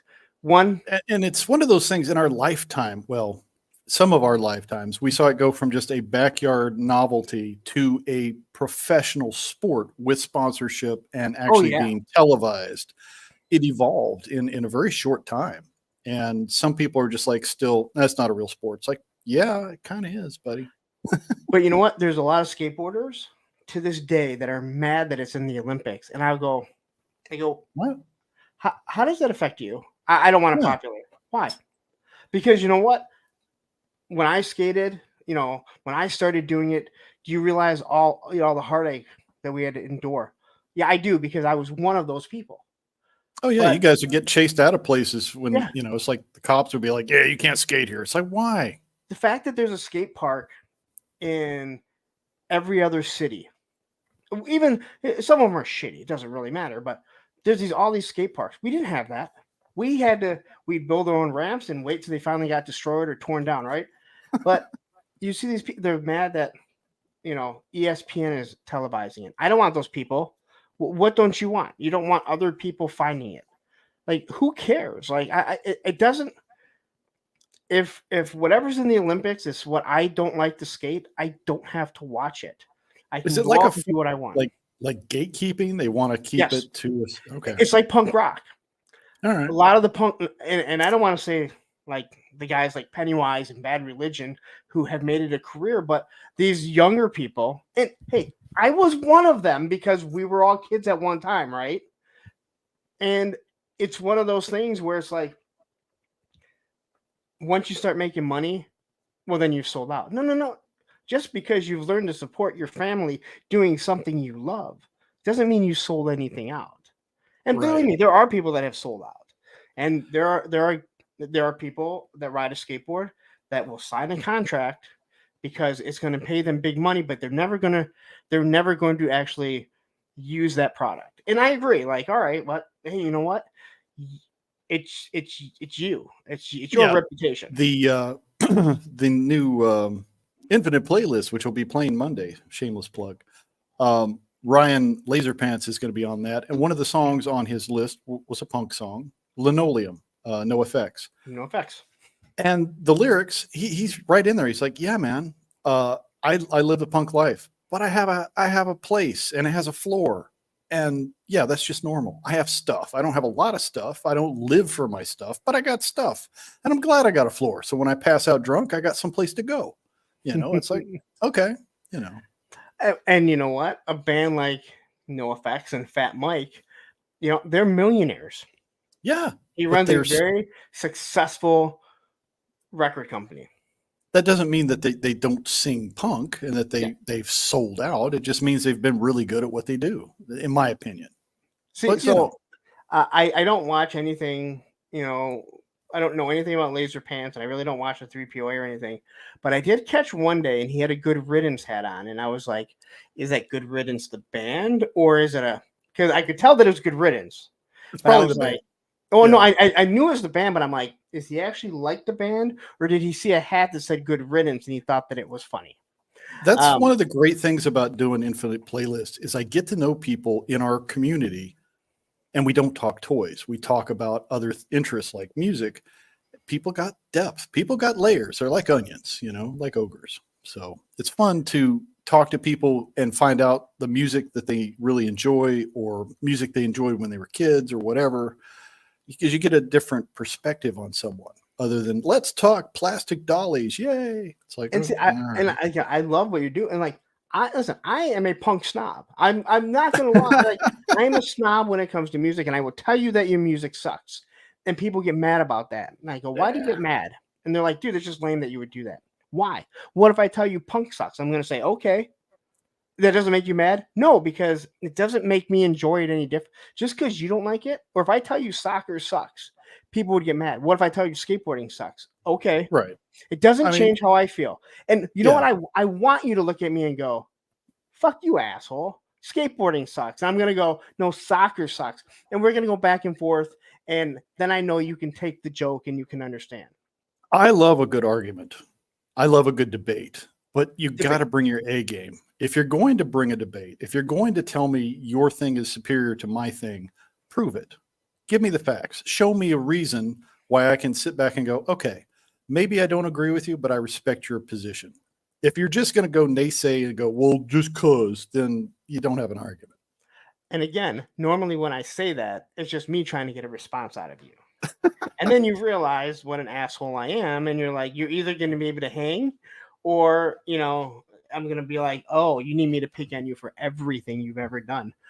But you are mature enough that even if you violently disagree with somebody, you can probably put that aside and have a beer with them afterwards and not take it personally. Not a beer because I don't drink, but yes. Well, I'm sorry. No, Yeah, I no. forgot. Listen, I have been again. I don't talk about where I stand in politics, but I can tell you this: I have had discussions with people that are pure liberals that come out of it saying that I'm a Trump supporter. You're a Republican, you're a conservative, and I'm like, I didn't say anything about them. I said, hey, I can understand why they feel the way they do, why they supported Trump, how I believe they saw things. I did not say that I felt that way. And I've told most people I can defend almost any side of an argument if I know it, other than pedophiles and stuff like that. I can't debate. But if you want to if you want to be this pro liberal and debate me, I'll sit there and take the other side. And if I know about it, if I don't know about it, I'm not. And same with if you're like this conservative. Okay, I'll take the other side and say, well, I can see why they like. You can step out. That's why I think people find me so negative at times, because sometimes you step out and you're like, listen, I can be very honest about things. I don't have to feel a certain way to go, well, if you look at it from how other people are looking, it's this is why I believe they see that. A lot of people can't do that. They don't have the ability to just step away and Yeah. take their feelings out of it. Well, And they other never than learn. a few things, I Yeah. can't do that. To me, argument is an art. It's something that should be taught. I mean, I did speech and debate class, in later years of high school and even in college. There is an art to a good argument, to a good debate. And I respect people who take the time to learn the craft. There's a little feisty Jewish kid who's pretty popular in certain circles who says, facts don't care about your feelings. And I agree with that. If you're coming at me from a factual point of view and you don't have your feelings invested in it, we can have a conversation. But if your feelings are all up in it and you get your panties in a bunch, we can't have a conversation, because then you're not going to have anything rational to say. That's how there's a guy on the radio, and I use it all the time too. He'll say, facts are mean. Truth hurts, baby. And what you said, and I hate saying it, because then you have to explain it. When you say, hey, I love to argue, I love having an argument, it doesn't mean I'm yelling that we're yelling and screaming. That's not an argument. Exactly. Yeah. And again, there's a difference between having an argument and arguing. All right, that's fair. You argue with your significant other and your kids. Yeah. It's like if you took the last thing out of the fridge or you left the toilet seat up, that's a different kind of argument. That's more, that's a different thing. But once you say argue, people are like, oh, you just want to fight. No, oh no, okay, all right. Let me debate. But when you say debate, you're thinking like 3 people on one side, 3 people on the other side, and you're running this debate, or 2 idiot politicians, and you're like, those are the 2 best people we think can run this country. That's even some of the quote unquote professionals that do debates. It's like, who taught you guys? You don't even know how to articulate your point or what you're trying to say. No, that's not good. And I want to say thank you to Wraith Mays for one month membership. Thank you very much. Nice. No, like that's it's so true. And I see Matthew says, that's why I like you guys so much. You get me with arguments. I'm the exact same way, Lawrence, as you know. Listen, one of the things that Matthew said to me when I started, because I'm like, man, like these people think I'm like, I got people sending me stuff. I'm like, I don't know why these people think I'm so damn racist. Or vice versa. And he's like, you do such a good job that nobody really knows where you stand. People behind the scenes that know me know where I probably stand more than others. But I try and draw it right down the line, and I try not to talk politics. I don't talk politics. I may rag on one party or the other because they're both a bunch of morons. But because I make a Donald Trump painfully joke, white, tall guy living in a very brown community, I can't afford to be racist. That doesn't make sense. One of the things that the military taught me was to respect other cultures, because you're thrown in with people from all over, and you just have to learn to, you can't function if you can't respect other people. Does that make sense? Yes. Yeah. And I have to highlight this, not only because it's a super chat. Thank you very much for it, but damn it, it's not Friday night yet. Blah. I feel the exact same way. We were talking before we started. Where I was just like, "Hey, how was your day?" I'm like, "Man, just the end was a shit." It's been a week of Like Mondays. if It's it could been have went bad. wrong, it went wrong. Now I just want, and I haven't even looked at my phone to see what my calls are tomorrow, Ugh. because that kind of I'll see a lot of my calls throughout, what I got going on through the day. And stuff may get thrown in there also. A lot of times there are. I'm like, do I have any red parts coming in? No, okay, that's good. But there's also like some projects that I might have to work on that I'm just not mentally there yet. And I'm like, if there's no calls, I might get stuck on one. I do not miss those days. I used to, after my time in the service, I did the whole semi-corporate thing, Yes, lived in a cubicle, wore a suit, all that. I so what hated did it. you do after you got out of the service? I did a Getting couple back different on. things. Look at this. This is how good of an interviewer I am. Segue. We got Nice. back on track. I'm so good. I had to tell you guys that too. And this is my Italianness. If you ever wonder, I am Italian. That is You got to why. talk with your hands. Yes, the hands went. Listen, side story before we get into that. After my ex and I split up, there was this girl that I had met, just friends, right? And she seemed like she had a really good relationship with her ex-husband. I was like, hey, can we go like to dinner and just, I want to know how you get along with your ex. I want to make this work, right? And we're sitting down eating one day, and she's just sitting there, and all of a sudden my watch hit something. Like I hit enough step, or I hit some steps or something. And she's like, I'm surprised you didn't hear steps a long time ago with your hands. I go, what are you talking about? She goes, oh, your hands are always moving. I'm like, no, they're not. And she's like, really? And then I started asking a few people, and then I started noticing. And I'm like, damn, I'm only 25% Italian too. That's even worse. I can't even imagine if I was full blood or half. Oh yeah. When when you get somebody who gets really passionate and they start doing this, it's like, okay, I hit a nerve. I know. I'm sorry. Well, listen, my grandmother was 100% Mexican, and listen, 4'9", I believe, maybe I think she's 4'9". Every single person in the chat, anyone you ever met, I would stake my life that she would whoop your ass and everyone else. I don't care your training, I would have just sat back and went, good luck on that one. Yeah. And I Some think people you a lot don't of us mess with. probably have grandparents that we'd say the same thing, like, yeah, good luck. Oh yeah. Yes, My we're getting back on track, Ed. and we're off track.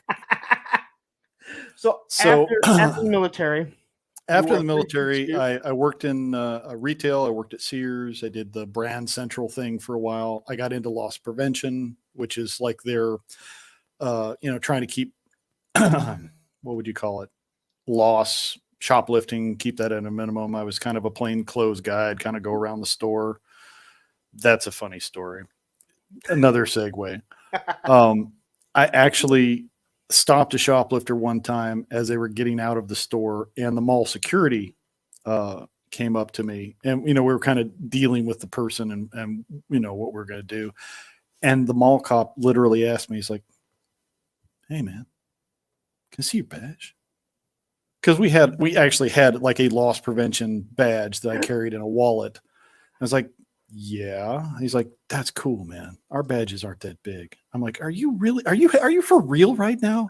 This means nothing outside of the store. It's just a thing. I He had love that. badge envy.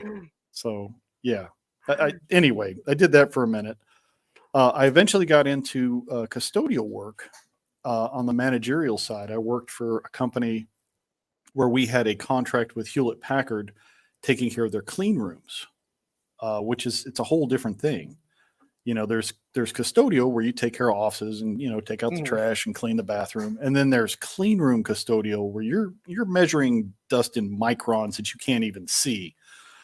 That was a cool education, learning how electronics are made, how you put together a microprocessor, and how any little foreign object can really screw up a batch.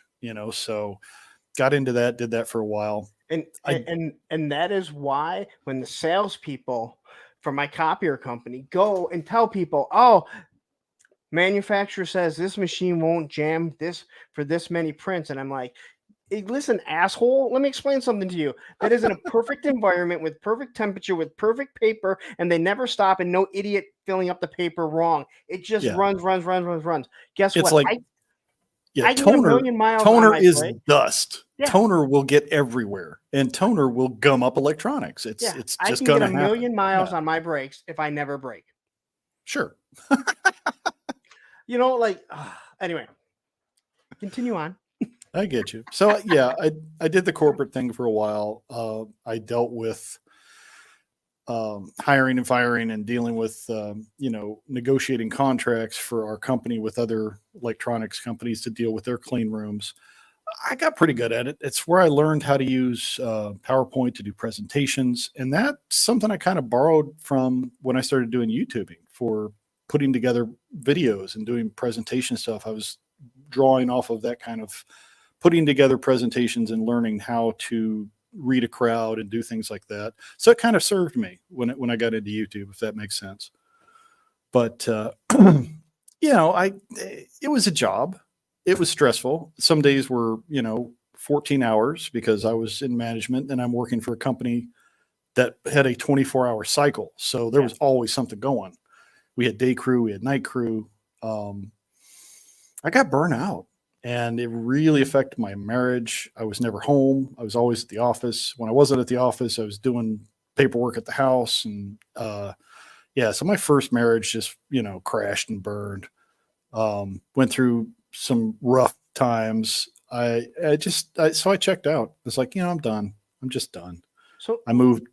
where were you Oh, I was going living to at say, I was in California at that time. Okay. I started in California. I was around like the Oxnard area.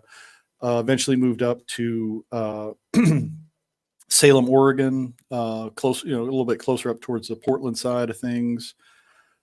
Did the left coast for quite a while. Enjoyed it. But my roots are in Tennessee. That's where my family's from. So when I wanted to just get away from everything, I went back to Tennessee and got in working in hospitality management. Worked in a bed and breakfast up on the Smoky Mountains. Started going hiking all the time. Totally different lifestyle. Really enjoyed that for a while. Just getting into the mountains. You just named Ed's dream job. Oh, I know. Yeah. If I had known Ed then, we'd have been out on the trail like every weekend, man. It was cathartic to like just R2 get and back to C3PO? more like Sasquatch and Chupacabra. But, It's okay, man. It's okay. It's that day and age. You can admit it. it's all good. Hey, I am secure in my masculinity, but Ed is a handsome guy. If I But swung that way, it's funny because I'll say something like a guy is good looking, and they're like, "Really?" I'm like, yeah, "Listen, I'm more than secure with my it's okay. masculinity." And Yeah. I'm sorry, David Boreanaz from SEAL Team and Angel. I'm sorry, that is one damn good looking guy. Yeah. Not a bad actor. I like him. I liked that show. I liked Firefly too. I liked what was his name? Nathan Fillion. Yes. I I've really never liked. watched Firefly, but I know who Nathan Fillion is. Yeah, it was good. I really enjoyed it. I wish it had gone on longer. It was one of those shows that the network didn't support it. They didn't understand it. It was like a good mix of Western and sci-fi and some other stuff kind of thrown in. Reminded me a little bit of like Cowboy Bebop if you're into some of the anime stuff. I didn't want. Well, I found Not out. the Netflix crap, the See, real now, Cowboy Bebop from yeah, I Japan. only know about it Yeah. because of Netflix. I've never been into No. anime, so Okay. Yeah, the anime is much better. Good music, good stories. Netflix did not do a good job with that, but that's a different story. Anyway. Matthew, David B will always be working because he's handsome. Same with Nathan. Yeah. I also like that Matthew didn't want to figure out how to spell Boreanaz, so he said David B. Matthew I is couldn't spell very. it either. Listen, I've talked to Matthew enough to know he pretty much spells everything out. I have a feeling he was like, I'm not even going to try and go figure that out or Google it. Yeah, that's like what's that knucklehead Bonaventura, who has a bad habit of really screwing up anything to do with GI Joe movies. Yeah, Yes. I can't spell his name either, but I don't want to because I Bonaventure. don't like him. As Yes. a matter of fact, when I hear Bonaventure, all I think about is the Bonaventure Hotel in California, but only because it's in the movie Midnight Madness, Okay. which That's is a deep cut, but hey. a movie that most people have not seen because you cannot find it. Mm-mm. Michael Fox's first movie before he had the J. When he was still Michael A. Fox, yeah, before he Yes. changed it to the J, right? And before he had Parkinson's. Yeah, I said I went there. It happened. He talks about it. Why I can't know. we? Anyway, yeah. So I did that for a while, and I went on a vacation just to get away from stuff. Went to Belize, which is a country next door, and enjoyed it. It was mellow, but I met a gal, as one does, and she happened to be from Guatemala. We went over the border to Guatemala and hung out with her dad, who owned a place here, and I found I really enjoyed it. Then I started looking at like prices of stuff. It's like it's cheap to live here. Taxes are low. Property, I can buy a house here. I've never owned a house. I was always a renter because, who has money for, mortgage and all that. And so I put my affairs in order, changed some things around, realized I can retire young, go to Guatemala and live pretty well. So I did, became an expat. And that's how I got to Guatemala. Still don't speak Spanish worth a crap, but sometimes if we look around at how much we spent on toys and skateboards, we could figure out how we could buy a house. Well, okay, yeah, that's fair. I'm just saying, like, let's say I was not fiscally responsible for most of my adult life, but yeah. So this is the first house I've ever owned. It was in rough shape. I spent the first couple of years here redoing things, putting in new tile, changing out the plumbing. Well, I say I did, but I hired people to do it because I suck at doing that stuff. But I paid for it. So you ended up in Guatemala because you met a girl in Belize, yeah. But she was a Guatemalan, but that's another story. Long story short, in their history, Belize used to be what was called British Honduras. It was a colony, a protectorate, a territory of the United Kingdom. Many moons ago, back when all the indigenous people were getting swamped by conquistadors and the British and the French and everybody that were coming in grabbing land, they divided what was Guatemala. Belize was part of Guatemala many moons ago, and they've never gotten over it. So there are a lot of people who have first cousins and folks that are just like, if it wasn't for that border there, it's like they'd still be hanging out. They're still closely interrelated. This is true too. If we didn't buy figures and skateboards, we would have nothing to put in our house. That's true. Yeah, it'd be in it. You just have bigger TVs. Yeah, you'd have a TV on some center blocks, maybe a couch. Yeah. Well, listen, they're not the only country that hasn't gotten over losing another country. Oof, yeah, land disputes. It's a thing. I am a fan of history. I like looking at the lore of people and where they come from and how things happened. And people get screwed over. It happens a lot. One country gets taken over by another country. Names change and borders change, and bad blood is left, and stuff comes out of that. And we're still seeing ramifications of that. The saying "might makes right" it's kind of there for a reason. I mean, yeah, it happens. And it's always the victors who write the history books. So you got to dig a little to find out what really happened. Yeah. Well, yeah, because you don't want to. I mean, you don't, unless if you have to, you don't want to talk about the atrocity. I've often wondered, like, for Germans, how do they cover World War II? How do they cover Hitler and that whole era? Because there's no way for them to come out looking good. No, one thing that did help was in the end of the war, which was a very expensive war for all involved. The United States and other nations got on board with the Marshall Plan. They went back in and helped to rebuild what was destroyed and started, in my opinion, they did well with trying to restructure government, create something better. Unfortunately, out of that, we got East and the whole East and West Germany Yeah. thing for a long time, and that was not good, and the Berlin Wall and all that. But aside from that, and dealing with the Cold War, they tried to rebuild, and the same thing with Japan. And in doing that, the culture changed, the people moved on, and so I would say the Germany after the Marshall Plan that came into effect was a very different nation than what had come before. I'm just saying, like when you cover the history books of like World War II and you're in Germany, you got to be like, oh, we were so fucking wrong. Yeah. like, like there. I know there's some people that still don't believe the Holocaust happened, Oh and you're Lord. like, I saw Magneto, so I know it happened. Um, Well, it's just like, people who, again, being a child of the 70s and 80s, the Volkswagen Bug was the shit, man. Everybody loved the Bug. It's like, that was started by a Nazi company. Yeah, it was. But that some people, so what? It's a bug, yeah.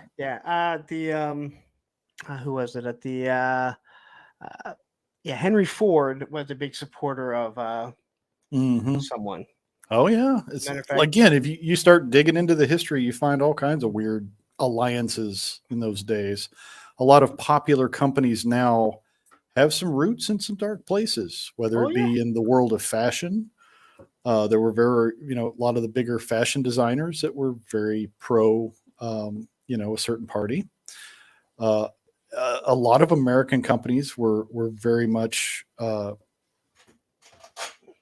positive towards, if not supportive, to a certain party. And yeah, somehow people forget that. It's like, no, that happened. yeah. There's a lot that people seem to forget over time, Oh right? yeah, Matthew mentioning Fanta. Yeah, Fanta came out of that because there was a embargo against Coca Cola, so they created the Fanta. That's true. I'm, Useless trivia. I love useless trivia. oh yes, I'm. Uh, so how long have you lived in Guatemala?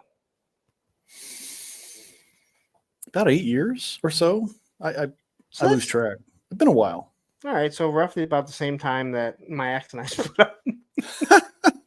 Is that how you measure life? It's like Yes. pre X and post X.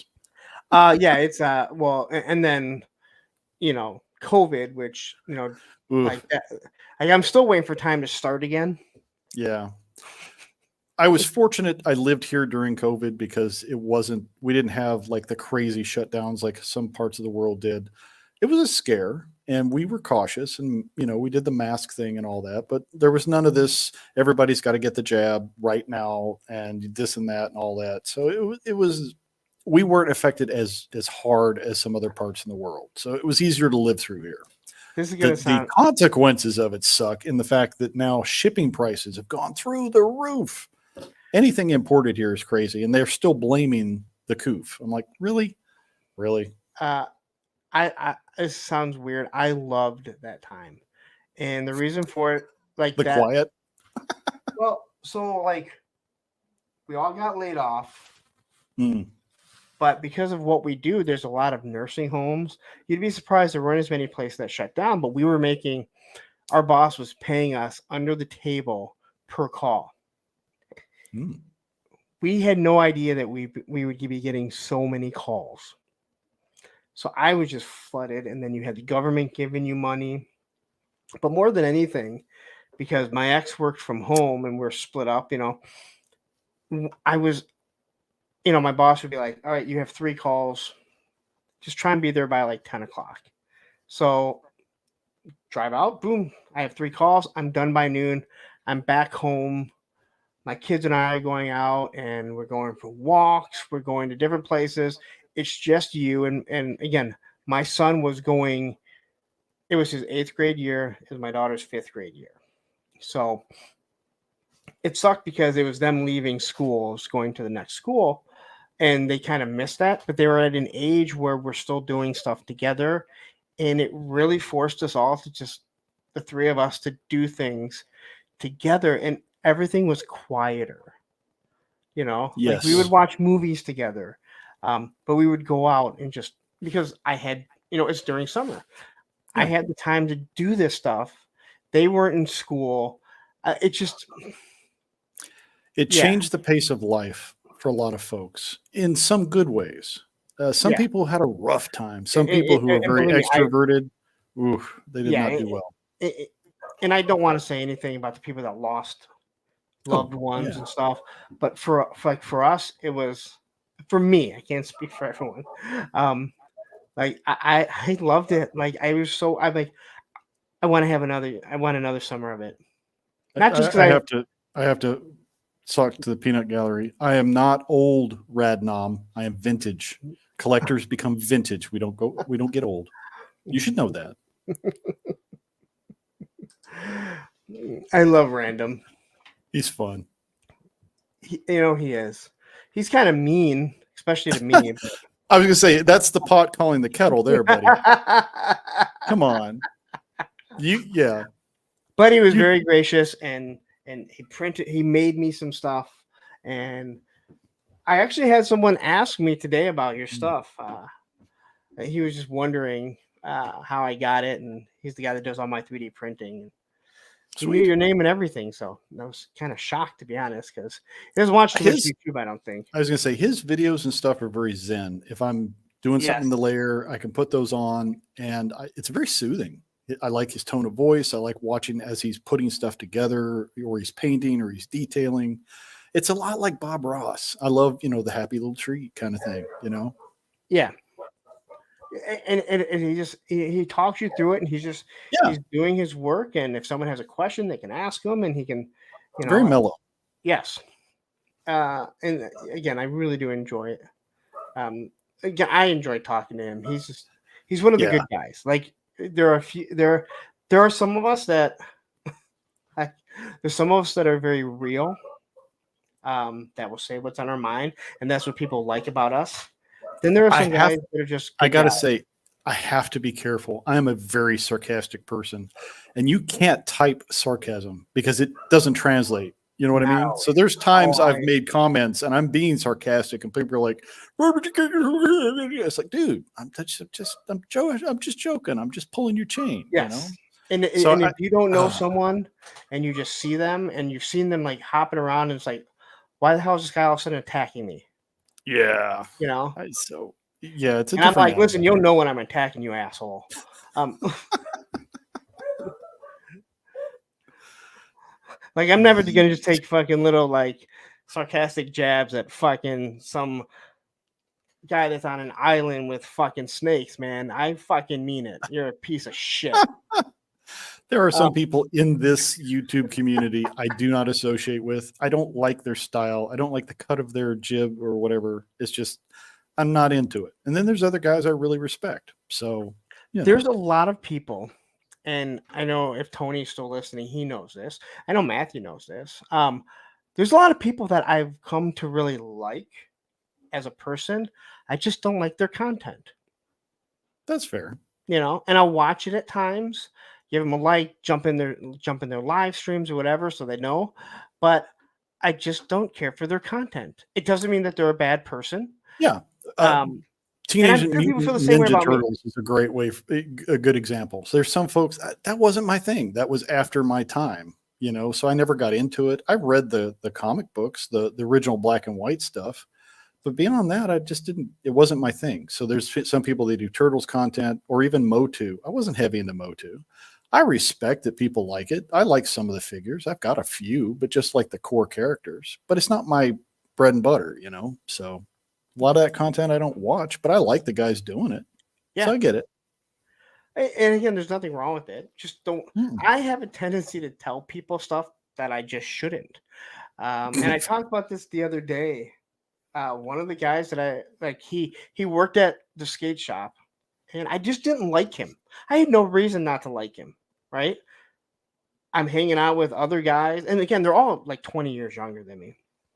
And then I started talking to him. Like he would talk to me, and we started talking, and then we started skating together, and we became pretty good friends. And I'm like, I couldn't. I'm like, I didn't like you. And he was like, and now, Ta- mind you, he's this skinny little kid, and he's looking at me, this older guy who's fairly thicker, and he's like, I'm like, I didn't like you, and I don't know why I didn't like you, but I Matthew, he's couldn't like, stand you. I What's a thought you were like, what's a filter? yeah. People have filters.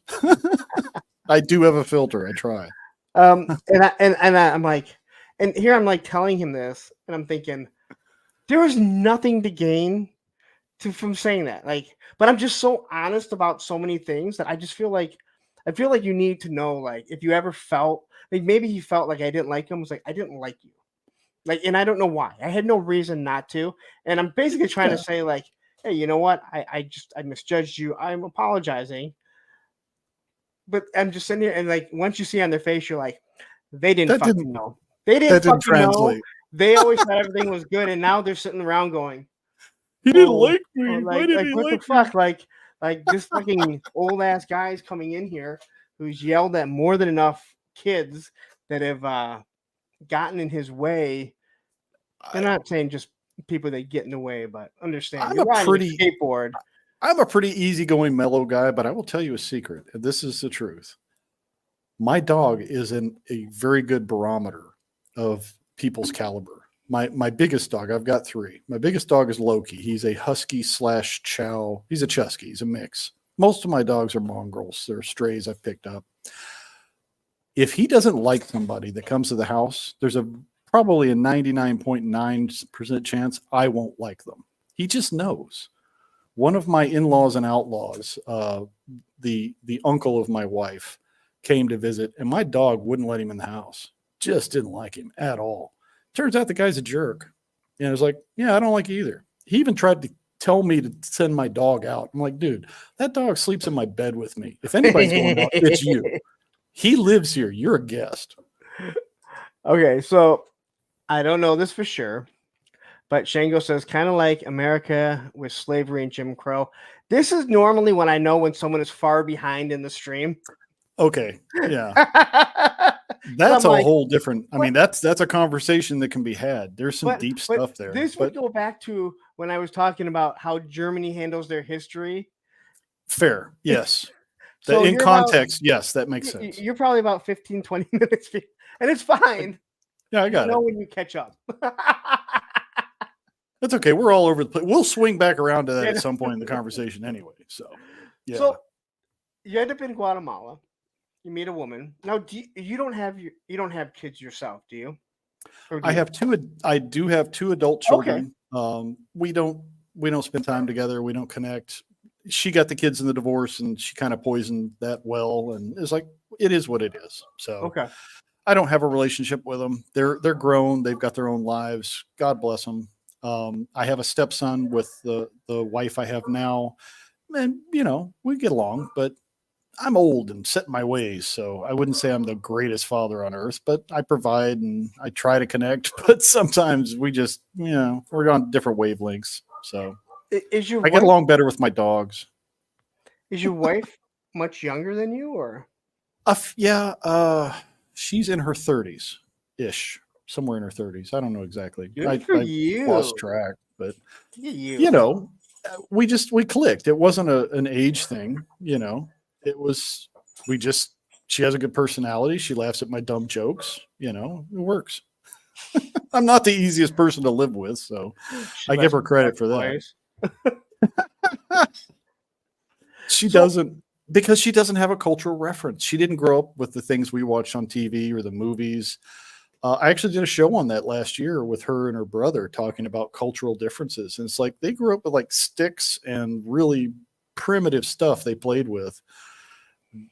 They didn't have the kind of toys we did. So they don't have the touchstones, or I'll make a reference to a TV show, or I'll say a catchphrase from something. It's like goes over her head. She doesn't know what I'm talking about. and you know what? So like that, I love, like you said, they grew up with like sticks and stuff. I mean, Yeah. and like people literally like they live like that. And that was one of the issues my ex and I used to have. And I always was like, you never look at what we have.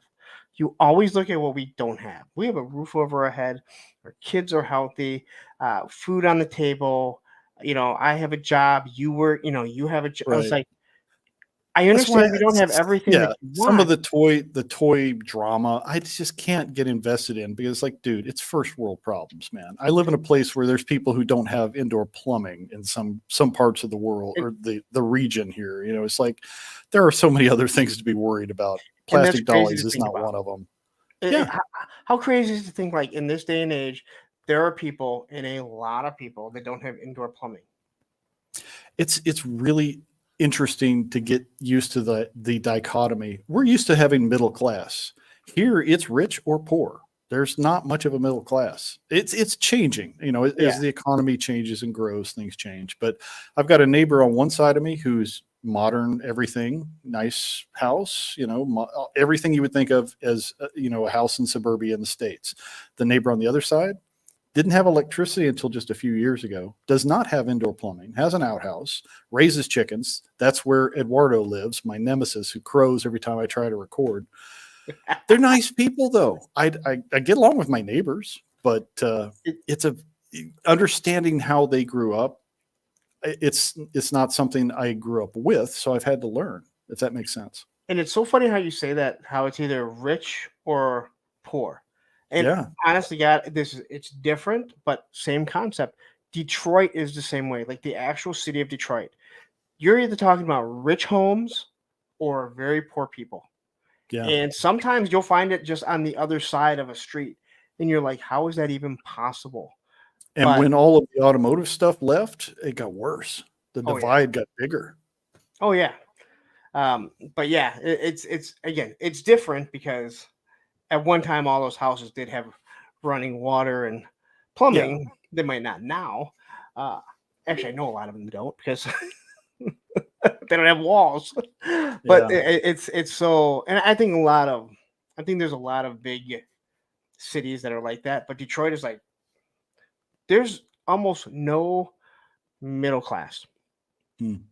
It's the middle class in Detroit. Like if you're middle class, you move into the suburbs. You're It's either really rich. sad when you realize that most generations have had it better than their parents in one way or another, either through technology or economics. You can't say that about the kids today. They don't have it as good as we did. Really, they don't. Some of them are going to be working paycheck to paycheck all their lives. Are they ever going to be able to afford a house? I don't know. Things are not good right now in the economy. Things have changed. It's one of the reasons I'm very thankful I'm here. I can live, pretty comfortably on very little. It's about 7 to 1, seven quetzales to $1. So my buying power is still good, even if the dollar isn't as powerful as it used to be. Yeah, Um, but if I was living in the States, I'd be struggling just like everybody else. One of the advantages of looking beyond the borders of the United States and having military background, learning about other cultures, it opens your options, man. There's a whole world out there, and there's some places you can get in and fit in and do well. So I wouldn't say the expat life is for everybody, but for some people, it's a good choice. yeah. I can't imagine leaving. It There sounds are cute, downsides, but I mean, just in general. I mean, it's so you've become. And again, I'm this close to Canada. I couldn't even imagine living in Canada. Hey, You can see Canada from your backyard. Yeah. almost. Almost. Like, I mean, On a people clear kind of day. laugh. I am that close to Canada. I mean, again, I'm 8 miles. Now roughly, I'm probably about 10 miles out of Detroit, which is shooting straight down the street. But that's one part of Detroit. It's Right. going to take me a half hour to get to the other side of Detroit, and I'm going to drive right by the bridges and the tunnels that can take me to Canada. And that's why when I tell people, I'm like, I live closer to Canada than any state. That's another funny thing. It's a cultural thing. Guatemala is not a big country. It's pretty small. You can travel the whole thing in a day or two. Depending on how you drive, you can get there pretty quick. When I meet people and I tell them I'm from Estados Unidos, I'm from the United States. They're like, "Oh, do you know so and so?" I'm like, "Do you know how big the United States is?" It's like, no, I don't know every person that lives in the States. And uh, they don't understand the concept of how big the when I continental would US is. when I would tell people that I went to Chippewa Valley High School. Now, when I graduated, there were 2,700 kids in the school. We had this small class of like 700 students or something, right? And people are like, "Oh, you went to Chippewa? Yeah. Do you know Mike?" Now, let me explain something. We had a huge population of Italians for one thing. Do you know how many Italians are named Mike? A lot. We'll just say a lot. Yeah. Not to mention, it's still and also a common name. And I'd be like, "Oh, you mean Mike? I know Mike. Yeah, yeah. No, I don't know Mike. Oh, well, you said you did. Yeah. Well, you asked a dumb I question. know a Mike. I don't know if I Yeah, know your Mike. I know Yeah. many Mikes. Or there's people that would like, oh, you went to, like, there's this one guy who's a grade or two younger than me. I don't know who he is. His kids were at my kid's school, and he remembered me for some reason. So he talked to my ex, and my ex is like, "Do you know who this guy is?" I'm like, "I have no idea." So when we started talking, I could tell the type of person he was. He was the guy that wanted to be popular, but he wasn't. So he hung on to all of them as much as possible. And he would we'd be somewhere with the kids or whatever, and he'd start bringing up someone that's a grade or two younger than me, right? I'm like, I don't know who they are, and he'd continue to describe them, and I'm like, I don't know who they are, and he'd continue, and it's like, at what point do you realize I don't know who the fuck you're talking about? He Right? just wasn't getting it. You can continue to describe this fucking person and draw a picture of it. I'm gonna say I don't know who he is. Yeah. But Yeah. there's a lot of people that would do that. That were like, "Hey, have you ever been here?" No, it's right. I just told you I haven't been there. I don't like. You can describe it all you want. It doesn't change the fact that I've never been there. Yeah. I like Oh, like Radnom saying here, you do have to be even tempered and non abrasive. You're a guest, you're a stranger in a strange land. Being mellow is the best way to go. I don't get upset easily about things. I don't let people get under my skin, and I try to be respectful. And I try to speak the language. I suck at it, but the fact that I make the effort, they'll meet me halfway sometimes. It's like, mi español es muy mal. They're like, okay, I get it. Yeah, you suck at Spanish. It's cool. so what is it like living in a country where they do most of them speak English? They are taught some basic English even in, primary school. They don't really speak it. It depends on what area. If you go in some of the more touristy areas, yeah, there's a lot of people who are pretty fluent in English. In some of the more rural areas, they don't even speak Spanish. They speak Kachchi, or they speak one of the regional dialects. So if you're talking to somebody who's been out in the bush and comes into town for something, even the people who are Spanish speaking don't really connect with them because Spanish is an imported language. That was the language of the conquistadors. It's not an indigenous language, which I was like, what? Oh, okay. Yeah, I'd never thought of it. But yeah, still, there's a lot of people here who speak their tribal dialects. Hmm. Yeah. So what about your wife and son? Do they speak They're English? both, yeah, they're both bilingual because, they grew up speaking English in Belize. It's an English speaking country, but most of their family spoke Spanish. So they learned both growing up. My wife is probably the reason I suck at Spanish because I have a built in translator. It's like, what do you say? Ah. So it's easy for me not to learn the language because I'm lazy. Does that make sense? Or I'll get my stepson. It's like, yeah, somebody's at the door. I don't know what they want. You talk to them. Wait a minute, you don't just shut the lights off when someone's at the door? No, I do Shut actually. shut I the don't lights have off. to. I've got 3 freaking dogs. I've got the best security system. Oh, it's Any not about noise. that. I just don't want to talk to them. Oh Like, yeah, but Dad, someone's at the door. Why? Like, yeah, yeah. why? I don't like people here. I've Yes. lived here almost 17. I've lived here Again, 17 years. it's a cultural thing, and one of the things that drives me crazy about her family, and it is just something about the culture. They don't call ahead. They just show up out of the blue, and Like I'm like, kids. Yeah. I'm like, why are you here? How do you know I don't have plans? Matter of fact, I do have plans. I'm doing stuff.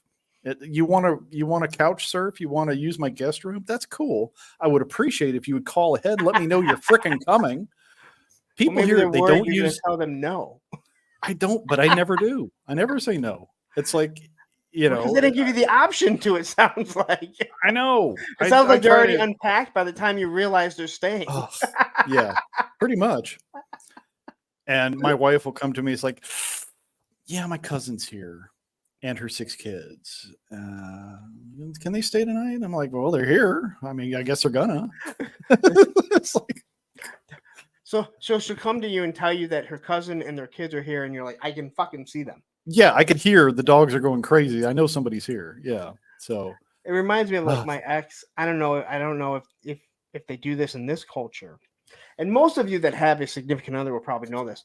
When my ex and I were together, she'd want something, and she'd be like, "Well," she's like, "I want to get this," and I'd be like, "Okay, get it."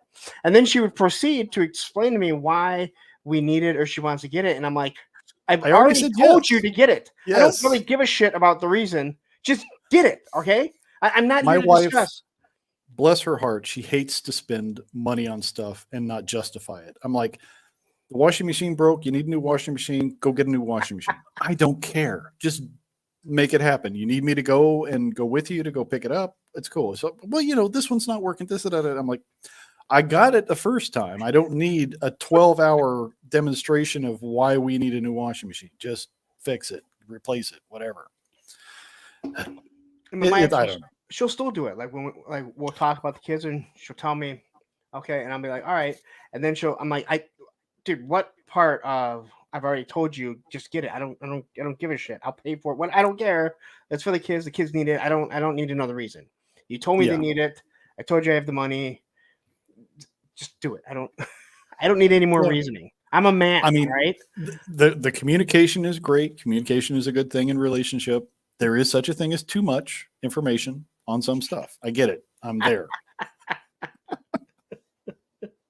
So, do you plan on ever leaving there, or do you think like that's where you are? I think I'm good. I'm good here. I might do some more travel later on. But yeah, like I said, I bought a house here. I've planted roots. This is where I plan on spending the rest of my life. There are some places I'd like to see, and I'm in a good location. I can tour around pretty much anywhere in Central and South America if I like. There's a lot of places. Having a Guatemalan residency and or citizenship allows you to travel to Honduras and El Salvador and other countries without a visa. So it's cool. You can kind of bounce around if you want. And there's some cool places to see. I haven't even seen all of Guatemala yet. I just get busy doing other stuff. So especially since I've started doing YouTube, I get busy in developing ideas or working on video stuff. And it's like 2 weeks go by and my wife's like, can we go out and do something? I don't know, anything, just out. I'm like, why? It's like, I don't want to go out. I'm cool here. I have to remember date night is a good thing. Yes. So she does goad me to actually get away from the computer and go have dinner or coffee or something outside of the house. So otherwise I'm pretty much an introvert. Which is probably good. Yeah. So you have no intention of ever moving back to the US? I don't see a need. I'm happy. I don't have anything against the States. I think politics have gotten a little wacky since I left. The divide. Oh man. I had friends who were on both sides of the aisle, red or blue, and you could actually talk to them about things and not get into a crazy civil war. It's like nowadays everybody is so entrenched in one camp or another. It's like, let's just get stuff fixed, man. If the road needs to get fixed, fill in the pothole. I don't care which political party you are siding with. Can we get infrastructure put back together? Can we make sure, things are done? How do you get anything done if you can't talk to one another? So in here trying to offend probably half the people that are watching, I always say this. Listen, neither political party care about you, right? If it doesn't line their pocketbook, if it doesn't fill their pockets, They don't really get. They only want to help the middle class and the lower class because it helps them. That's big business, right? Isn't that why everyone hates Hasbro? Unfortunately, that does seem to be the way of. I think a really good example, and it's very oversimplistic. I love old black and white movies. Frank Capra, It's a Wonderful Life. He also did one called Mr. Smith Goes to Washington, and that's a really good analogy for politics. You've got a really straight shooting guy in Jimmy Stewart. I can't remember the name of his character. Well, he was Mr. Smith, obviously. Jefferson Smith, I think. He ends up taking a Senate seat, going to Washington, and he is not a politician. He's a good guy. He's not corrupt, and he gets thrown into the Washington Beltway. And this was like in the 1940s when this movie was made, and those same issues of corruption and power and problems still translates today. The movie is still relevant. So I would recommend Mr. Smith Goes to Washington. It should be on your playlist at some point. And I'd be curious to see what you think about how that compares to where things are now. Well, if it's black putting it and out there. white, I would assume that's probably the last time our current president was actually cognizant of what was going on in the real world. Oh, Joe, Sleepy Joe, God bless him. It's time to go to bed, Joe. Come on. I thought he would have been relieved of Yeah. his duties by now. And again, politics aside, Yeah. that guy is so far gone. He does not seem to be able to manage without handlers, and that is a dangerous thing. It's like, who's really minding It is the the store? true You know what I'm saying? weekend at Bernie's. I think we're living. We are living weekend at Bernie's, running our country. Oh, thank you, Ed. Jefferson was the first name. Yeah, Jefferson Smith from that movie. Ed knows the trivia. Jefferson Darcy, Married with Children. Oh, right. Marcy Took me a Darcy. second. That's the only reason why I know it, because of Marcy Darcy. I liked Steve, the first husband. He was funny. But anyway, We were just talking about it. I thought Jefferson was better. He was on longer too. he was, yeah. Well, he had been in some others. He was in Happy Days. He was in a Yep. couple other things. The actor. He was funny. We were just talking about that. So moving on to, see, I was trying to get back on track. I'd be the worst fucking train conductor ever, because I'd like every time I drive it'd be off the fucking tracks. They'd be like, how'd you crash it again? Well, there's a difference. There are scheduled scripted shows that I do where I actually will write out a script and build it. And then there's live streams, and it's very loosey-goosey, just stream of consciousness, man, whatever's going. Tony and I were just talking about that today, and I'm like, I could never do that. I don't think I could do a scripted. I am all improv, and I think that, and I know that's what people like about things that I do, Yeah. but again, It seems more real, I think. Yeah, It's not as the blowback video that I just did, people heard my disappointment, my anger coming out. But at least you've got a good thing. Now you have a duster and for your that was so rude. How rude.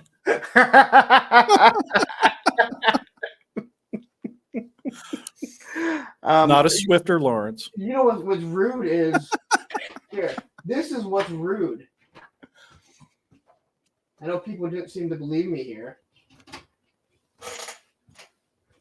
This is all the shit that came off of it. Oh, yeah, it sheds. I mean, it's awful. I'm sorry. Well, I'm to gonna get be into honest, real ghillie suits do shed as well too. So yeah, well, I'm sure. But I don't have them in my bedroom either.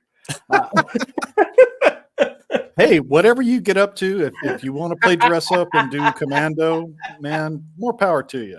Just don't film it. Don't film it. Don't put it on OnlyFans. You're cool. It's all good. Yes, Fatrid, I did say Swifter. I always say Swifter. I do too. say it wrong, okay? It is and I know Swiffer. it's Swiffer, especially because I looked at it a lot. But yes, I did say Swifter. And I realized that I said it wrong, and I've been trying to correct myself in general, but once you I've think spent my something entire is, life calling it Jiffy peanut butter. It's just Jif, but it's Jiffy peanut butter. It's what I call it. I'm just saying. oh my god, yeah. I know I've called it Jiffy 100 times too. You're, oh my god, Yeah. you are, yeah, you are only, yeah, you're right. You know what? This, random, you're onto something. Only figs. That's what. Ooh. So, with your YouTube channel, do you have any? Is there anywhere you want to take it? Do you look at a future of like what it is that you want to do with your channel? Yes. I started out co-hosting with someone else just on a lark, just for something to do, and decided I kind of enjoyed the format as far as I do live as a stranger in a strange land. I don't have friends who have anything in common as far as collecting or the pop culture stuff that we enjoy. So this is kind of my outlet. This is where I talk to like-minded folks who like the same kind of stuff. Yeah, yeah, yeah. I mean, the old Mandela effect. That's a fun one. We were That just talking about that.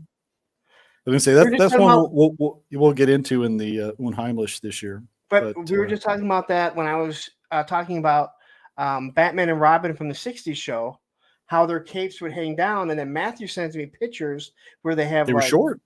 the Yeah. strings, but I'm like, I know for a fact there were times that it hung down because they were walking like this.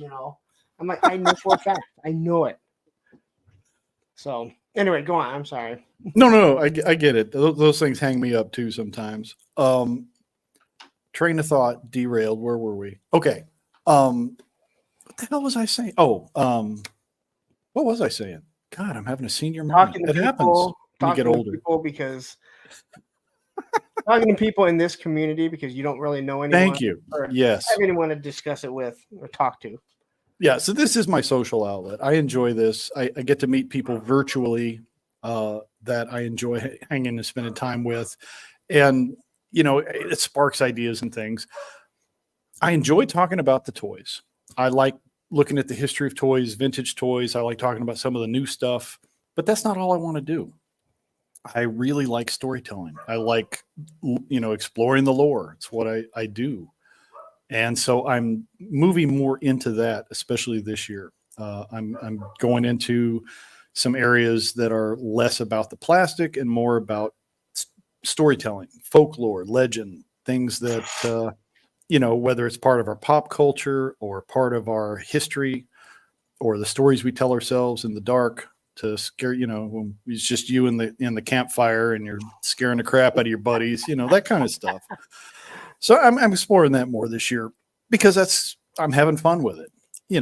But we're all over the place. One of the things I did when I set up Largo's Lair is my mindset was I'm going to do this kind of like the old UHF channels. You'd have the public access channel where they did a variety of things. You had one channel you'd go to that was like number 13 on the dial back when we had dials and rabbit ears. I'm that old. And no remote. You were the remote. Anyway, kid, change the channel, but you would have a different variety of things where local folks would put together a show and it'd be like Cooking with Joe Bob or, Between Two Ferns. I like that show. That was fun. But it was it was making fun of that public access type of channel. Yep. And that's kind of the thing I remember watching on those weird side channels when there was nothing else on. Sometimes they'd play classic old movies or they'd, when you're watching PBS, you get, Bob Ross, you get old Doctor Who. So I set up the channel with the mindset of it'll be a variety. So I'll do different shows. I won't just have one theme. And so I've done that. I started out with, going into exploring the lore of Action Force because as much as I like the figures, I really like the backstory. I like the comics. I like the fact that they've got a story, just like Joe did when Larry Hama was doing the Marvel comics. It's like, hell yeah, the comic was awesome. So I appreciate that. So, we did that kind of thing. BCs and baddies, we talk about BCs and baddies. We talk about bad guys, villains, monsters, and some of it's toy related, some of it's movie related, just whatever fits, So I created a place to put those things that I want to talk about sometimes. And then I started to branch into some stuff that was a little bit more highbrow, like the Unheimlich, which is, the uncanny stuff in our everyday life. There's a lot of weird stuff that we just kind of go, huh, that's weird. And we move on. It's like, why is it weird? What's the psychology behind it? What makes your brain tick a certain way? What is deja vu? Why do you have it? Is it something that you had for lunch? I don't know. So It's a glitch in the Matrix. Yeah, sure. It's all a hologram, tinfoil hat time.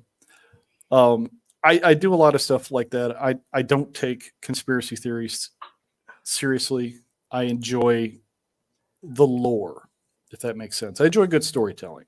Yeah. Whether it's completely fictional or it's based on something true or it's based on a myth or legend or tradition. So I'm digging more into that this year. And I'm still seeing where it's going to go. And I'm still interrelating the toy stuff. One of the things I'm doing, and I don't know if I invited you, but I will, Operation Brainstorm, where I'm talking to guys about play with your dollies. Don't just have them in vanilla poses. I put a challenge out to a couple of guys I know who do toy photography and video adventures with their figures. The guys from one of the circles within a circle, the Axis of Awesome, which is a group of guys who are more into the 12-inch Joes. They do adventure stories where they take their figures, they put them, they do props, they do scenes, they do the whole thing, and actually tell a new story. It's like, cool, man. Well, you can do that with 1/18 scale. You can do that with 1/12 scale. You can do that with anything. Put all your toys together. So I threw a challenge out to a couple of them and said, give me your pilot for an 80s show. It could be a sitcom, it could be a buddy cop show. I don't care. Saturday morning cartoon, but use your figures and put something together, a couple minutes. So, again, it's storytelling, but how do you do storytelling with your figures? We still play with our toys. We just do it with a camera now. Most of us, Yes. We're either doing toy photography or we're doing stop motion. I'm not at that level. I don't know how to do stop motion. I'd like to, but that's beyond my technical ability. But I'm just exploring stuff and having fun. And I create different shows based on that mindset, if that makes sense. So that's the mindset when I'm putting stuff together. So Matthew mentioned here, have you seen a 6-inch action figure recreation of his G.I. Joe issue 21? Now, Was that on Instagram? I might have. Is that on your Instagram? I know I've seen it before. It might be the one thing that's on his YouTube. Okay. I'll check if you it have out. it on your I YouTube, Matthew, I don't know if he wants people to have his YouTube. No, Ed, I don't have to take it outside. I have a whole G.I. Joe room downstairs, so I don't have to. You could do it all in green screen. There's no shame. But I know Ed likes to take his stuff literally out to the creek, go out in the mud. Go out in the mud. I still have mud from the 80s on some of my G.I. Joe stuff. Drop a link to it so everyone can see it, Matthew. Okay, I will check it out. I may have, but honestly, it's really good. Lawrence and I were talking earlier. It's like there are so many things out there, good content that people are putting out, and between editing videos and doing stuff and just what we get into and just the business of life, and I can't keep up with everything. So there's a lot of stuff I may have seen but don't remember where I saw it. Does that make sense? I mean, yeah, oh yeah. Like I become, and I didn't want to, but I become a primary G.I. Joe channel. I get it. Or military style stuff. Mm-hmm. And that's why with my live streams, I that's when I always end it. But obviously at the beginning of it, that's where I'll talk Motu, I'll talk McFarlane, and then get into other superheroes and different things like that. Some Star Wars. I don't touch things that even though I don't care about a lot of the stuff, or I don't collect. Most I don't care about. I don't collect a lot of the stuff. I don't get into like Turtles or Ghostbusters because they mean nothing to me. Like you don't have a touchstone with those because they weren't the toys you loved as a kid. So you can appreciate them for what they are. Yeah, I feel the same way about a lot of those. But I know so little about it that it's like there's other channels that talk about it, and you'll probably be happier over there finding out stuff about it because I know. It doesn't really serve. Like. Right. Cool. Thank you, Matthew. I will check that out. Yeah. I'll copy that link. So, um, but yeah, and I talked McFarlane, but and the Motu, which I did collect, but I got a pet peeve with Toddy Mac. He is not on my happy list. I love DC characters. I enjoyed the Mattel line of DC Multiverse. When he got the contract and decided to go to a completely different scale so that none of my stuff would work with it, I was upset. Then I saw the articulation. Then I was really upset. Then I saw the face sculpts. I'm like, what are you doing?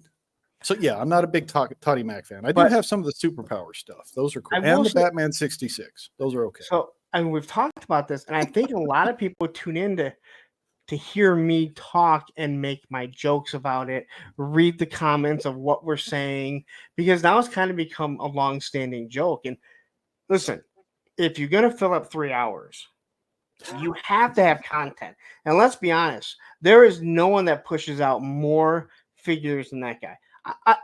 More Batman. Well, yeah. Well, I Oh, know that's and now he's jumping that's on. simplistic, and that's one thing I do have to catch myself on. I have a very caustic and sarcastic sense of humor, and I don't mean to offend. And I know some people, they get their feathers ruffled, but if something is a bad product, it doesn't mean I'm attacking the person. You know what I mean? You can very much. You can like Funko Pops. I'm not going to think you're a degenerate for liking Funko Pops. I hate Funko Pops. If you collect them, I don't know why you do. That's your thing, man. I will make fun of Funko Pops, but I'm not making fun of a person. There's a difference. Yes. Okay. But it's the same as I'm a reviewer. And again, and I've mentioned this before, that the more and more you get to know people in this industry, it's harder and harder for people that are doing streams to be objective about things. And I've said I will not. I refuse to be that person. And Yeah. I think a lot came to a head. And again, I'm not saying this is all me, but I think I had a lot to do with it. I was on Oz's stream and I talked about um,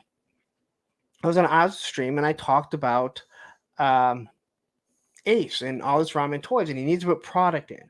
And he happened to be in the comments, and he started chiming in, and you could tell he seemed to be a little upset.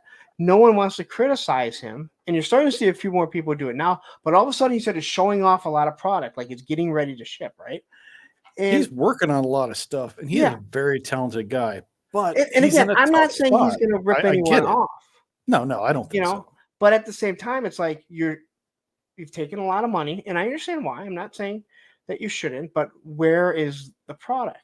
You can say what you want about Bobby, Bobby Vela, but it's like, all right, series 4 or whatever series, it is going into production. Now the pre-orders are going up. This is about the time that it's going to come, right? That it's going to come, and he now has a track record of, I may be doing a pre-order, and he has the money, but we know that the figures are coming because there's a history now. There is the problem. Yeah, the problem we've seen, especially with the Kickstarter thing, which has just become a thing in the last decade or so, where it's really become popular, and we've seen some that crashed and burned. Yep. There are a lot of very creative guys who know how to put a toy together that have no business sense for how to work with a factory, get tooling done, get things shipped. Those are two different animals. And if you don't have a good business partner somewhere in the East helping you, I don't know how some of these guys are making it happen. Some of them are, but they're struggling, and there's a huge gap between the time that the Kickstarter ended and the time that product is actually showing up. That's an issue. 2 to 3 years is not cool. I understand it takes a long time, but that's one of the reasons I'm not a big fan of the Kickstarter thing. I get why they do it. It's a way to start something that maybe would never exist otherwise. But I definitely have much more respect for guys like Steve with Delta 17 and Bobby with Valaverse.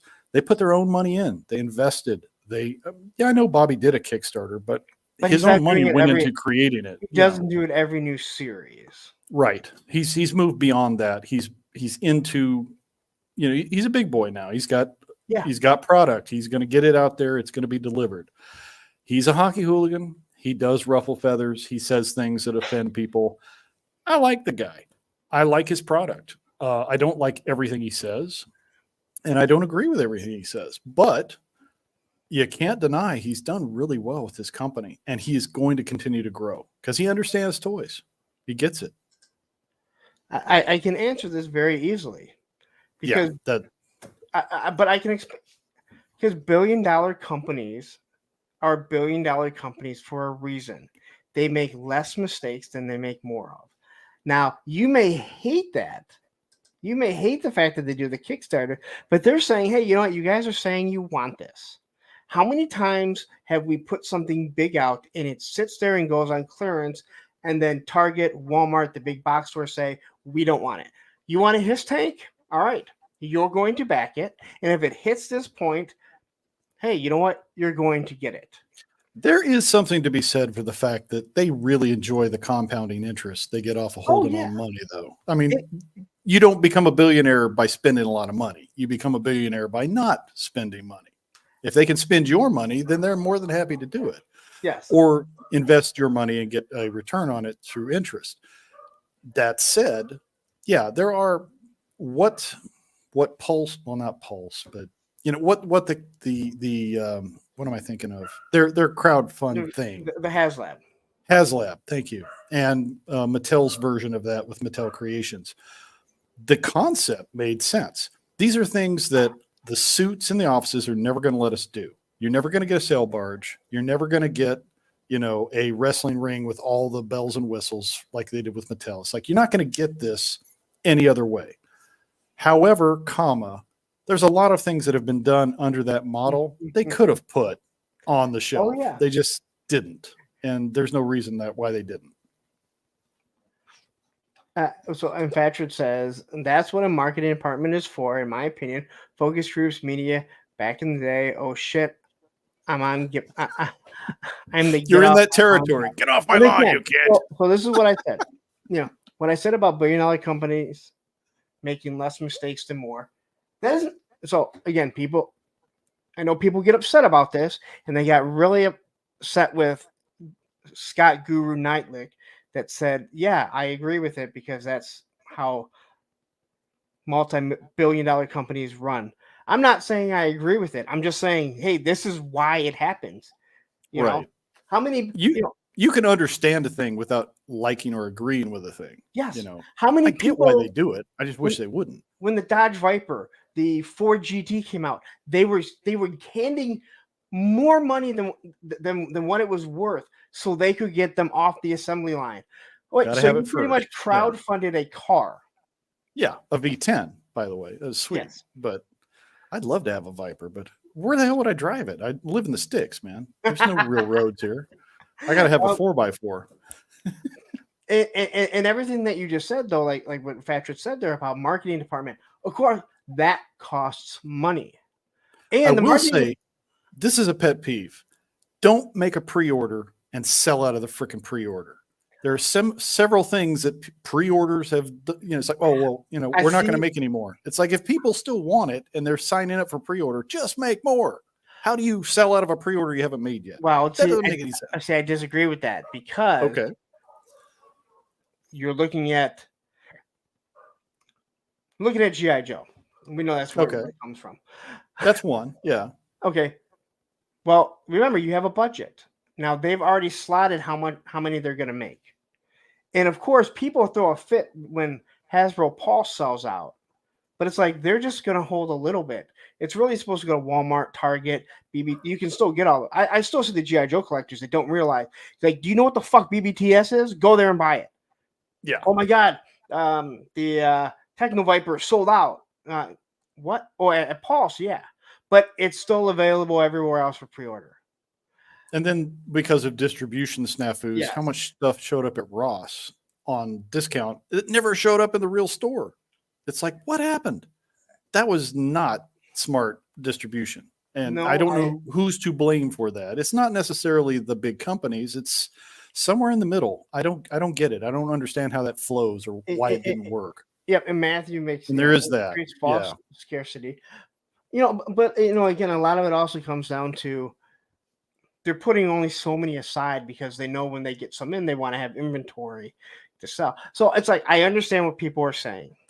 I also understand when there are YouTubers that go out there and they know that they can rile up Mm, the peasants and get them up. I mean, the same way politicians do it, right? sure. There was one There are politician, hot button issues you can hit that's going to yes, get and you'll get attention. people going, and you know the answer because I know you're a smart person. I'm not saying you, but like some of these people, they know the answer. You know the answer why why the pre-order sold out. Sure. It's But because they've in allotted so many right. till they In can make. principle, though, if you are I a know. billion-dollar company and people still want this thing, you can't do a second run. You've got the mold. You can't continue to come on. But what they They're said, yeah. how many times did they do another? They did another run of Doctor Mindbender Serpentor like 3 times. Did they? I don't know. Oh yeah, yeah. Like so they've done more, but Okay. at the same time, and you'll agree that this is right. You want to have less. In the end, you want to have less than more of, or else they end up at Ross. Right. It's not a good look when you have overstock that's going to the discount places. Yeah. That makes sense. Now I know. However, there's the other thing of the how would you put this? There have been many failures that were not necessarily the fault of Marvel Legends and or Star Wars and or fill in the blank. The media property they were connected to Mhm. stunk. It Yeah. was not good. So now you've got all these duds that end up at Ollie's and Ross and everywhere else. And nobody Yeah. wants this stuff because they don't have any investment in those characters. That hurt. But That hurt them a lot. how the Crimson Guard ended up at Ollie's makes no sense. That's weird. Yeah, Now, that makes no sense. all those figures that ended up at Ross or whatever, I've seen them on the pegs. You know, Okay. I saw that in my Targets, mostly at Target, not that much at Walmart, but I never saw them in an abundance. I never saw an abundance of the Crimson Guard because he's an army builder. Yeah. So the fact that he ended up at Ollie's makes absolutely no sense whatsoever. Because you look at that and you're like, those things don't last. I would How have did to those assume like then where did those cases come yeah, from? it goes back to distribution. Something didn't get where it was supposed to go and somehow ended up at these discount stores, and it doesn't make any sense whatsoever. It's weird. For me, again, because of my yeah, nobody's buying that stuff. There's still stuff from the second Black Panther movie clogging the shelves that nobody wants. And Eternals are still out there. Why? Anyway, that's another rabbit hole to go down. And these are things I don't usually bring up on my show because I don't wanna. Yeah. Everybody else is going there. It's not that I don't have opinions on it. It's like that's not fun to talk about. Let other It's people just talk a about it, yeah. frustration.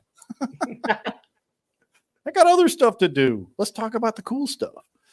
I like what a lot of guys are doing with these third-party companies. Like I mentioned, Delta 17. You've got Strike Force Alpha. You've got Fresh Monkey Fiction with what they're doing with Eagle Force. What's coming with Monster Force.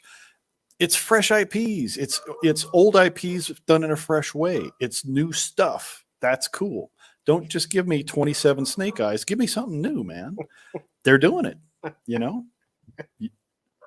Ooh, yeah. You really think, because some of that they were mandatory. You have to make this figure because it's connected with this IP. And that Riva lightsaber, ugh, that ugh, Riva lightsaber as a HasLab, there's so no bad. way that you can tell me that they were not told that you need to make this. And Yeah. I mean, it's like all the lightsabers are out there. Why are we going to do a character that nobody knows, and they come to Yeah. find out everyone hates? Yeah, and I would not say it was because of the actress. It was because of the No. script. The writing sucked, and that's the problem with a lot of these things. Is where, again, we've talked about the diversity thing. Diversity is not a bad thing. Bad story writing is a bad thing. No, If you can't write a decent script, nobody's going to get behind it. Nobody's going to care about your characters. we've talked about like Batflick, like those movies did not fail because Ben Affleck was Batman or the hot girl was Wonder Woman. I'm sorry, that was sexist of me, but the hot She is woman, hot. I But can't think of her name. If I can think of her name, Godot. Oh yes, Yeah. whatever, the hot woman. But you know what? Henry Cavill is the hot guy too, so don't worry. Oh yeah. I'm equally sexist. Uh, I like got I it got didn't a fail lot of because of respect them. for Henry Cavill, but yeah, he got a raw deal out of He that he trained at one of our clients' gymnastics at places the Jim Jones. Yeah. when they filmed. Mission Impossible, No, they filmed one of The Witcher. DC movies here. Oh, Dawn okay, of gotcha. Justice. Or no, Okay, Batman vs Superman. Yeah, Dawn of Justice. So yeah, they filmed that here, and they have like a picture of him. It's a gymnastics place, so I'm assuming a lot of obviously calisthenics and different things like that.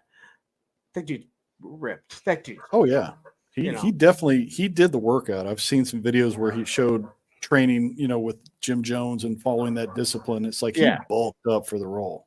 He was already he was an athletic person, but he yeah. wasn't buff. Him and And then they put him on that training. Woo! Chris Evans, same like Yeah, same. I'm not Chris Evans. Chris Hemsworth. yeah, Chris yeah. Evans. He wasn't that Chris big Evans got before big for a short bit but for doing Hemsworth the cap. stays Yeah. in that amazing shape. Uh, that I mean, sounds awesome, but it's a lot of work. A But lot easier when it's you get paid to do it too. I was going to say it's part of the job, and when you've got a dietitian and a coach and 6 other people who are training you, yeah. But guys like us, it's a little harder to maintain something like Yeah. that. Well, I I mean, I have can't to remember the work last time and I went to the gym. yeah, again, I get it, and back in my day when I was younger, I had no problem going to the gym 5 days a week and skateboarding all day. But there's a Now trade-off. I'm It's like older. if you're doing that, then you ain't doing something else. You know what I mean? Exactly. Exactly. And toys are a lot easier on the body. Yeah, that's So true. so you basically see your channel as being a UHF style, different shows, Yeah, but you're doing shows, not just live streams. You're doing actual. right.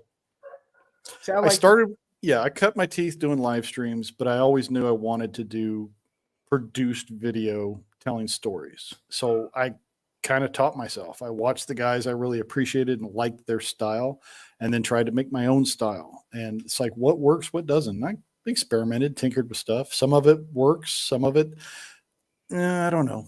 I've got a core group. I'd say there's like 20, 30 guys that always show up. And I've got less than 500 subscribers, but they're fair weather. They'll come and Yeah. go. It just depends on what it is the topic is. And I don't do things that are current, cutting edge, topical stuff. I do a lot of stuff that's vintage and or stuff from yesteryear, because that's what I like. So it's niche. Excuse me. But I like the fact that you have. I like the fact that you have programming is what you're doing. Like I am programmed that every Monday night at 9 o'clock I do my live stream, and everyone knows what it is. Like it's and every other week I do this show starting at 9, and then every other week after that at 10 we do Punks on Film. And Yeah. to me, it's I am programming. Now my reviews just come out, when I'm done. But for the streams, it's like I'm programming so people know to be in front of their TV or their computer or whatever if they want to watch me. And of course, like it's nice because you can just watch it anytime.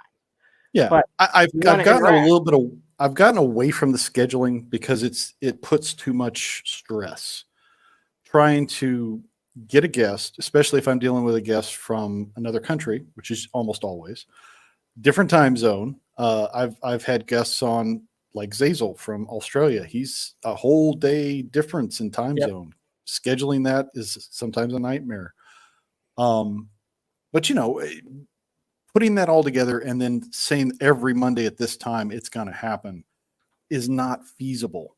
It's just not. And when I'm doing like what I'm doing now with the Retro Nuevo line of Golden Age heroes and villains and stuff, it's like research takes me down a rabbit hole, and I'm editing a video, and it may take 2 weeks, it may take 2 days. I don't know when I start, so it's really hard to schedule those things out. So to take the stress off of me of saying I got to make the donut and put it out, it's like when it gets done, it gets done. I try to put something out every week, but it won't always be a regimented schedule. Oh, I get that. That's yeah. And again, like I mentioned before, and I think people kind of laugh at it, but a lot of it has to do with, I don't have a girlfriend. Like I have my kids that I have to take care of, but it's after 9 o'clock, and again, they're teenagers, so they don't really pay too much attention anyway. They've got their own lives. Yeah, Yeah. I get it. So for like Yeah. Mondays, I spent time, and I had a feeling I was going to do it Monday, but I had to really sit down, and I'm like, I don't want to start doing live streams until I have a day that I know that I could do. And with live streams, you don't have as much prep. I mean, you probably do a little bit of prep. You want to know who your guests are and set things up. Maybe you do have some slides you throw together for something. For me, it's the slides. It's going through the slides and the toy news for Monday. For this show, I love it because it's just boom, done. For the movie show, oh my god, you think, oh, you're just gonna watch a movie.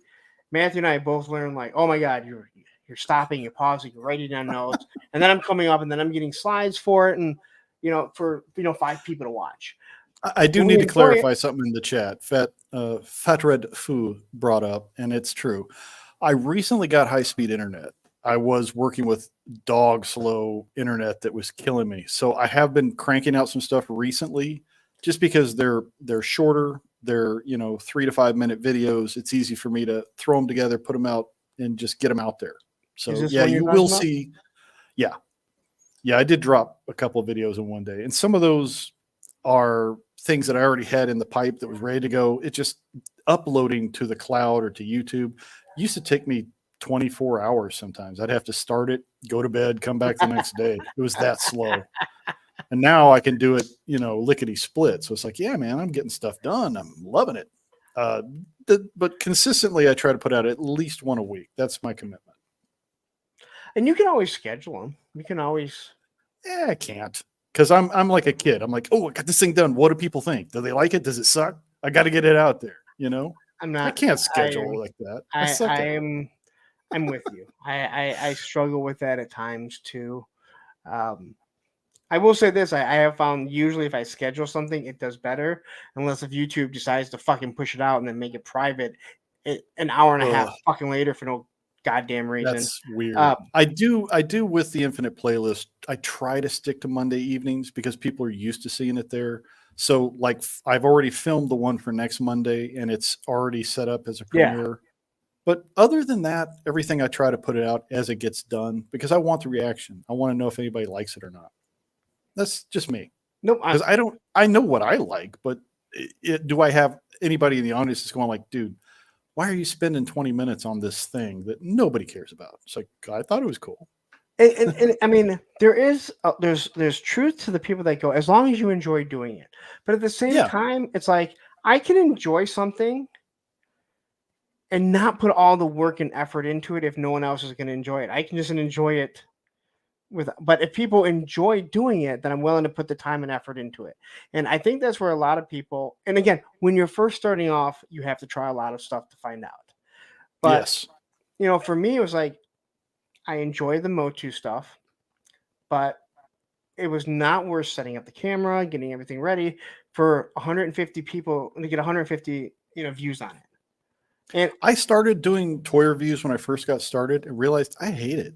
I hate setting up the camera. I hate trying to do, and how do you do something different from 600 other guys? It's like, it's got elbow articulation. It's got articulated toes. It's like, yes, we know the articulation of a freaking action figure.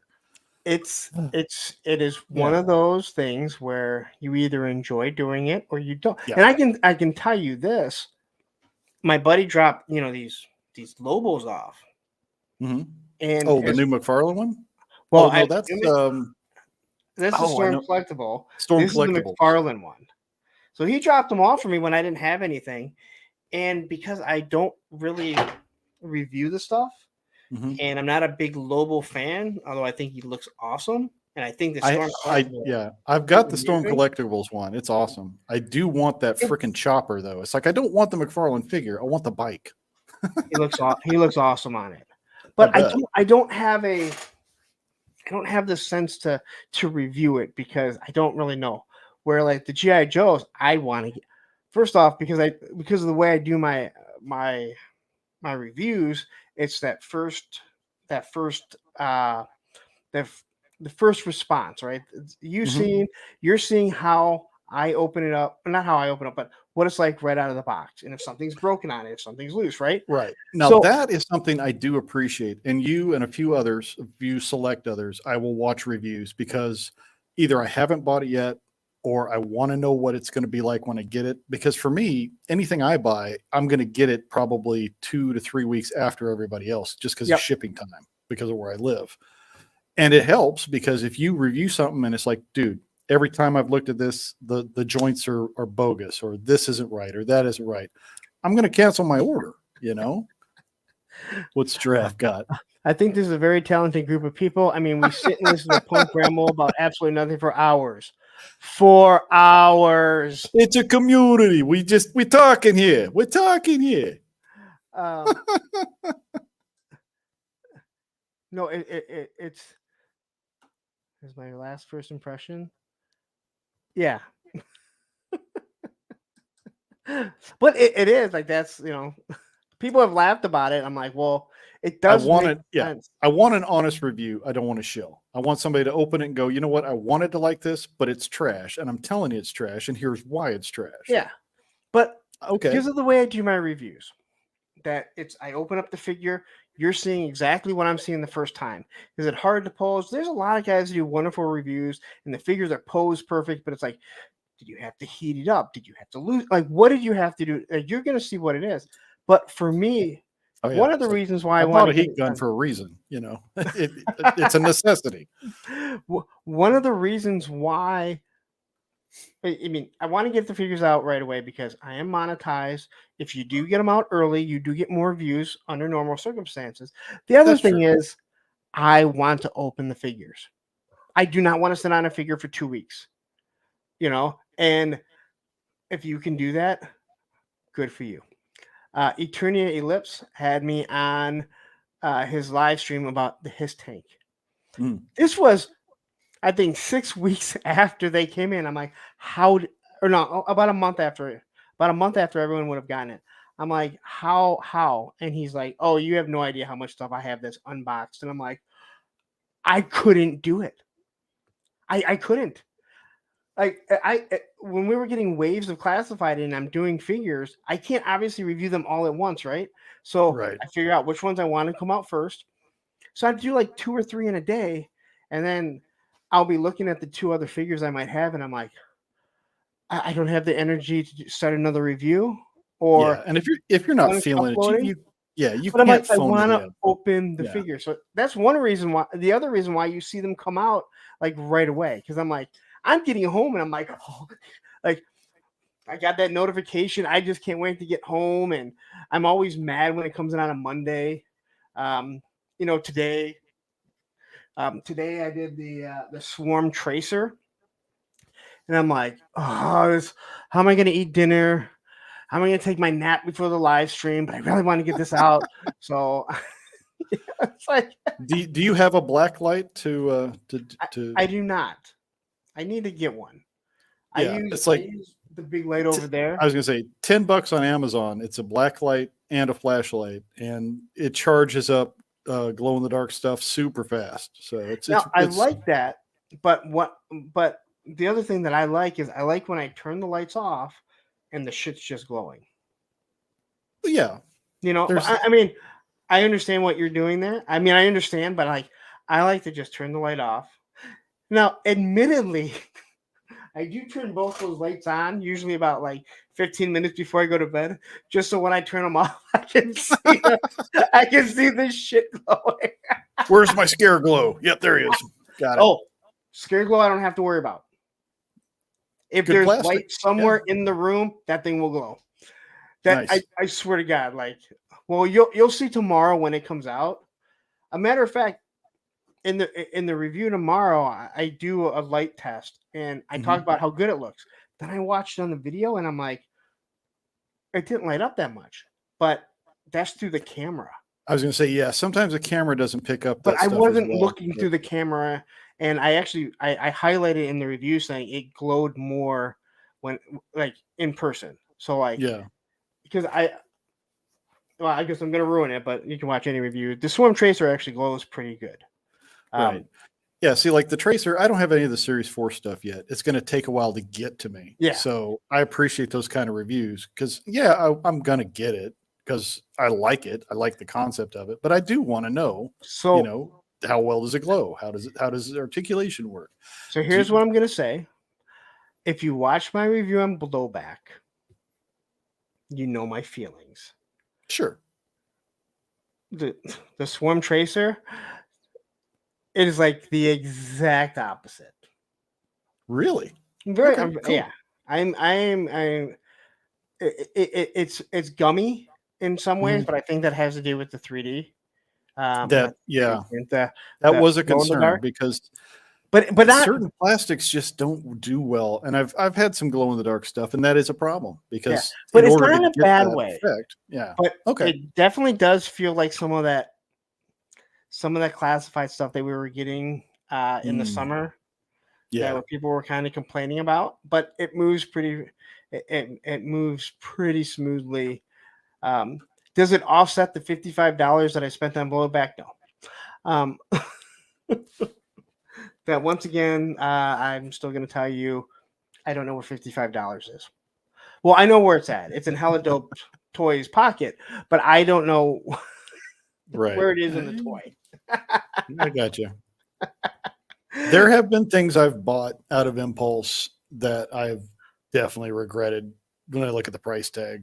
But I used to have more discretionary income for toys, and that's changed. The economy's changed. My budget has shrank. I have to cherry pick more now than I used to. I tend to go more for quality over quantity. So, like for DC and Marvel, I'm not doing Marvel Legends, and I'm certainly not doing DC Multiverse or Universe. I'm doing Mafex Yep. because they're premium. I pay a premium price, but when I get it, it's like that Superman is like the best Superman I've ever got. I'm happy. I don't need another one. The Batman from that line, the Spider-Man that Mafex did, the comic book ones. Not into the movie ones. I want the comic book stuff. Thank you for your participation. Yes. And I'm not mad at you for No. me giving you the money. Though the Swarm Tracer, I'm very happy with that. But no, no, it is it becomes one of those things where I'm monetized. So depending on how much money I make per video for a figure, it can easily offset it. Mm. Or And see, that's the other thing for me. offset it to a I don't. point. Yeah, I don't care about monetization. I really don't. I don't care about growing huge. I don't even care if I ever get over 500 because one thing I've noticed with channels, and I'll use 3POA as an example. I love Ryan. He's a super cool dude. But as popularity grew, you get lost. Your voice gets lost in the crowd. When You you've only got like 100 to 200 guys that show up, you can be active in the chat. When you get 3, 4, 500 people showing up for a video, you're not heard unless you're throwing out, super chats or whatever. And it's like, I don't roll that way. I might do it occasionally if I really am feeling it. And it's like, hey, yeah, I just want to throw some, buy you a coffee or whatever. But it's a different vibe, and that's it not is. me.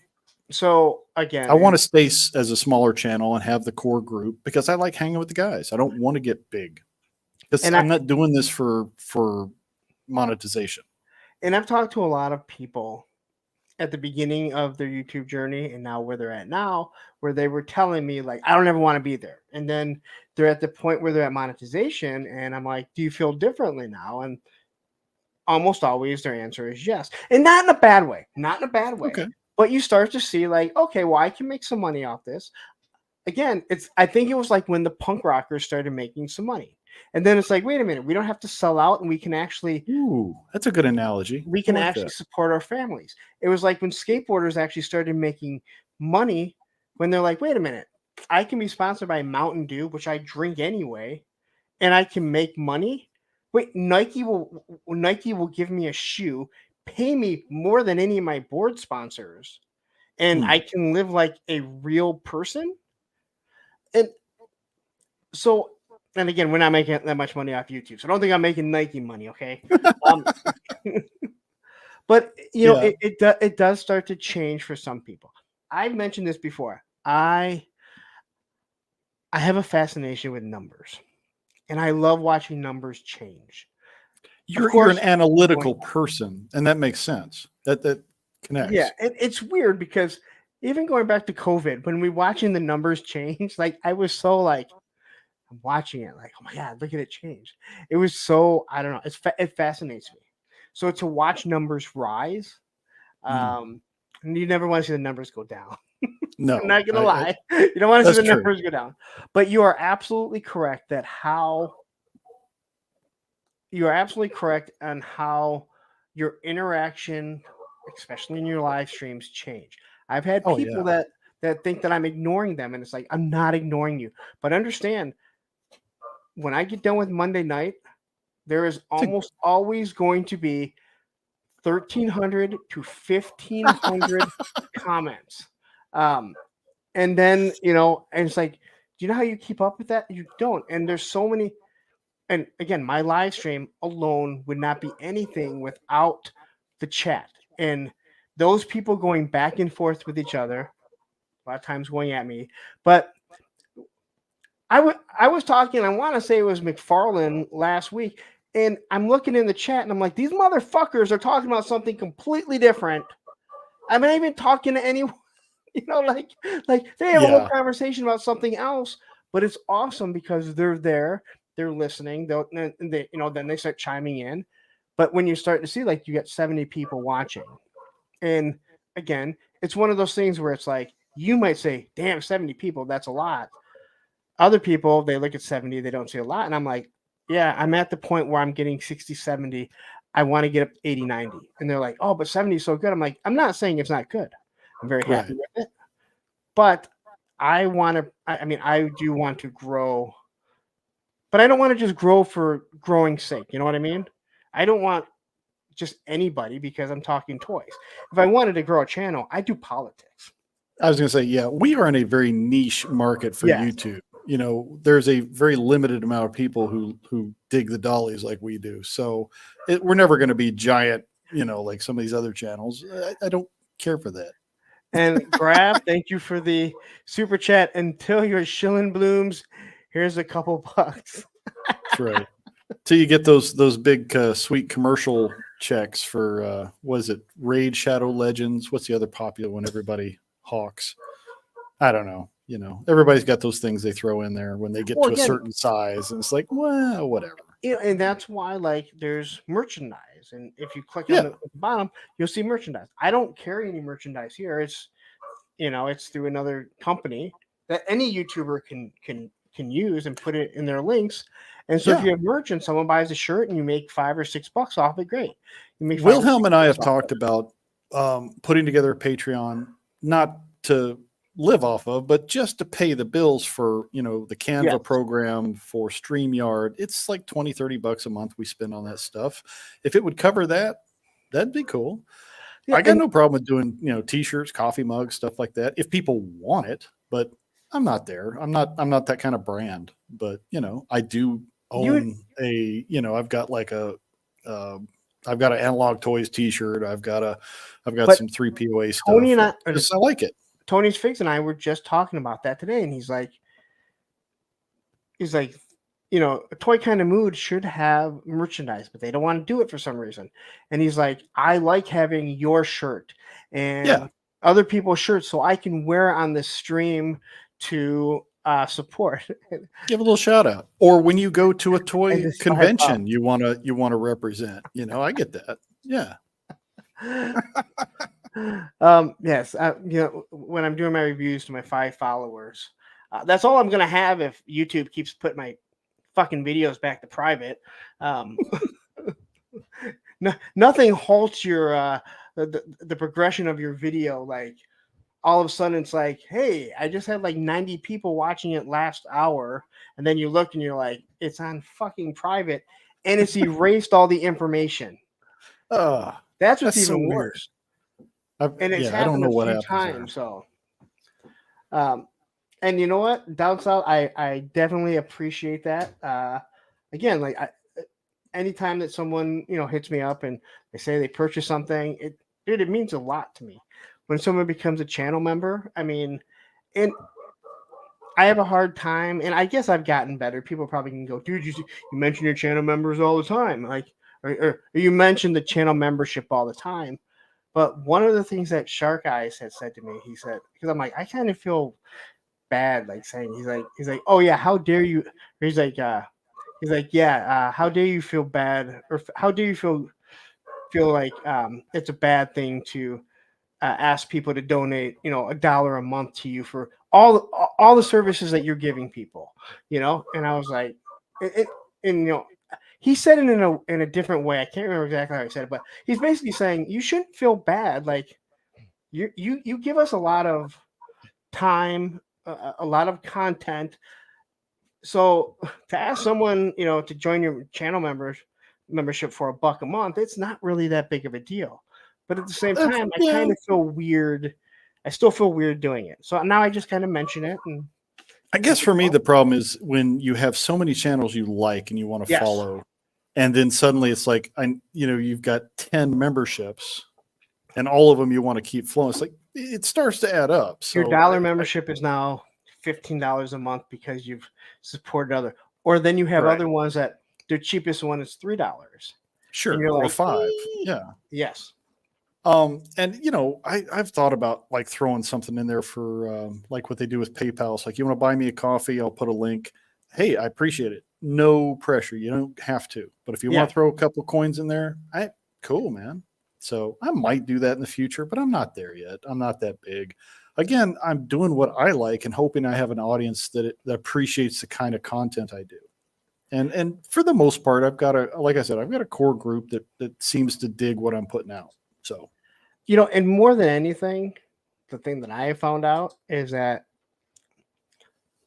if you are an honest person, people will come and they come back.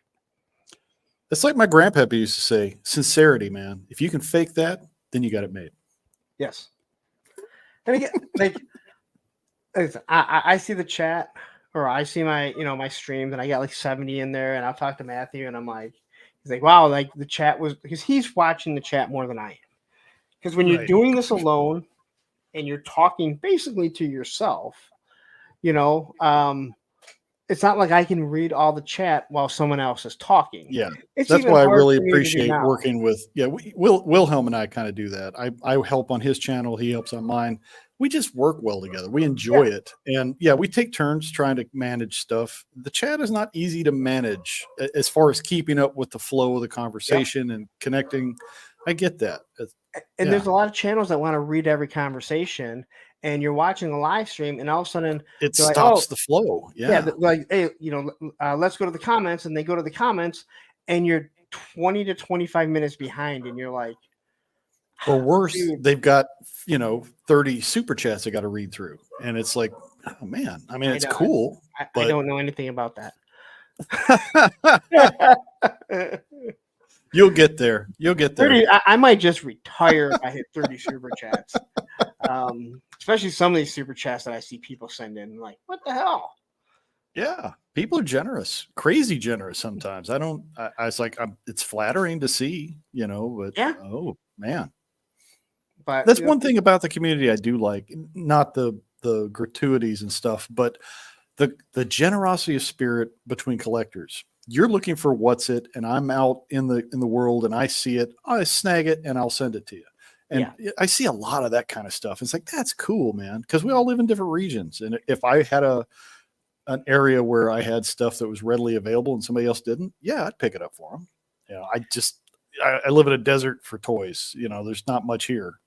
and you really start to see it when you get in with a specific community, and it's Mm-hmm. like, okay, we're this, and again, there's nothing wrong with having clicks. It's when the clicks can't seem to get along, and one click's trying to fight with another click, and so Yeah. forth, and it's just this. I'm like, I'm not in fucking middle school. All right. I didn't give a shit about this in middle school. Yeah, But I don't, and I don't appreciate the people creating divisions and camps. It's like you can like both. If you like classified, you can like Action Force. If you like Action Force, you can like classified. You can put them on the same shelf. No, it's dogs and cats living together. The world's not going to end. It's fine. I don't know. Roman cannot be around any cats because I got all these strays, and I don't know what's going to happen when he catches one. Because Cats make wonderful chew toys for your dogs. I'm just saying, yeah, they love wow. them. I think. Well, I think we've covered about everything. It is Okay. after midnight here. I would love to sit here and talk to you on and on. Tell everyone where they can find you. I do believe I put all your stuff in the description. I hope it's still Okay. there. Mostly Largo's Lair. I do have Instagram. I try to hit that up. I'm not doing as much toy photography as I used to, but I plan on getting back into that this year. So I'm J Largo or Jim Largo 42 on Instagram. I've started a sister channel where I'm doing just the lore stuff that has none of the toy stuff. That's just Largo's Lair 2, explore the lore.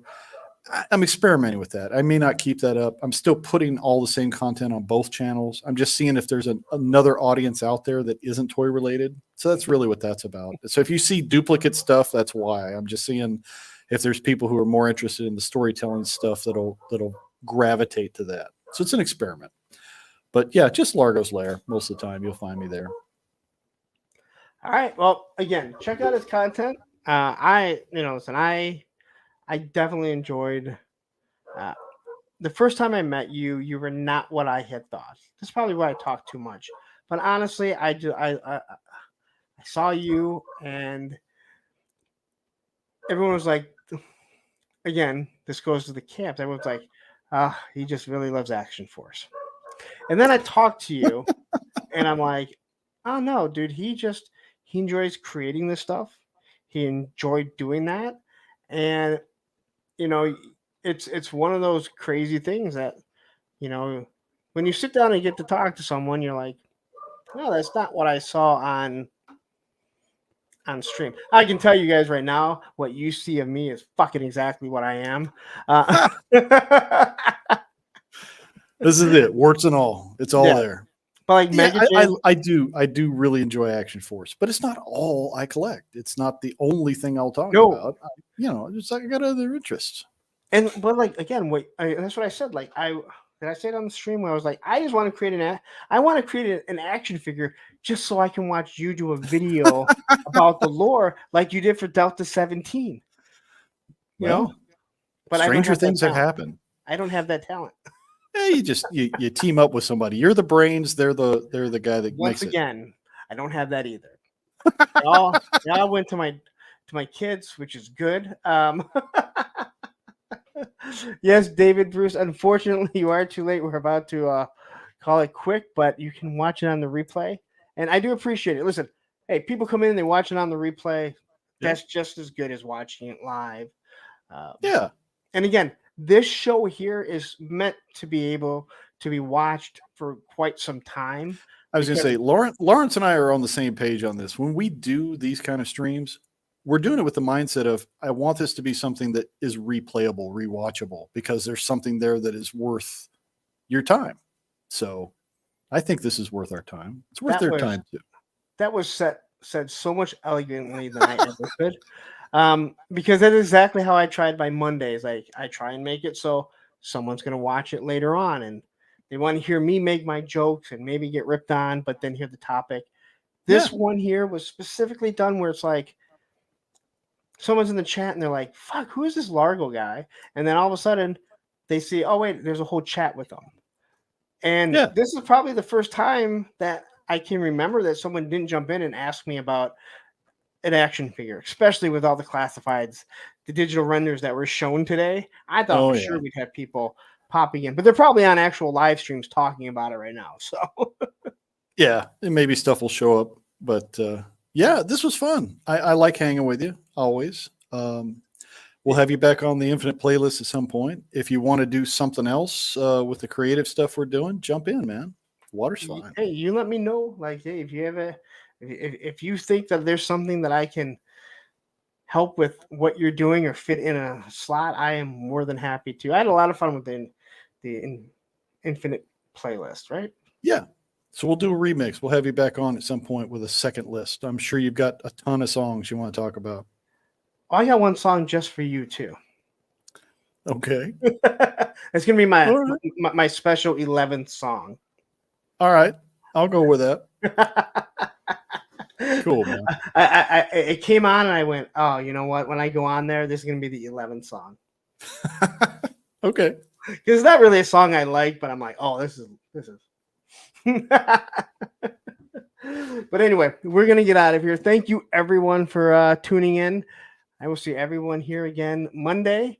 And do you have anything? Do you have anything? Monday Infinite playlist with Ryan Laserpants from the 3POA, and Groundhog Day is tomorrow. So I put out a video to talk about the lore of Groundhog Day, just a short one. And who knows? I'll put some other stuff out. Crimson Avenger is coming. I'm trying to get that nailed down. I'm finishing up the edit on that right now. So stuff will be coming.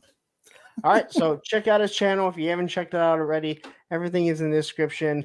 All right, guys, have a wonderful night. And Swarm Tracer review will be coming out tomorrow. Hopefully, it won't go private right after. Take care. Cool.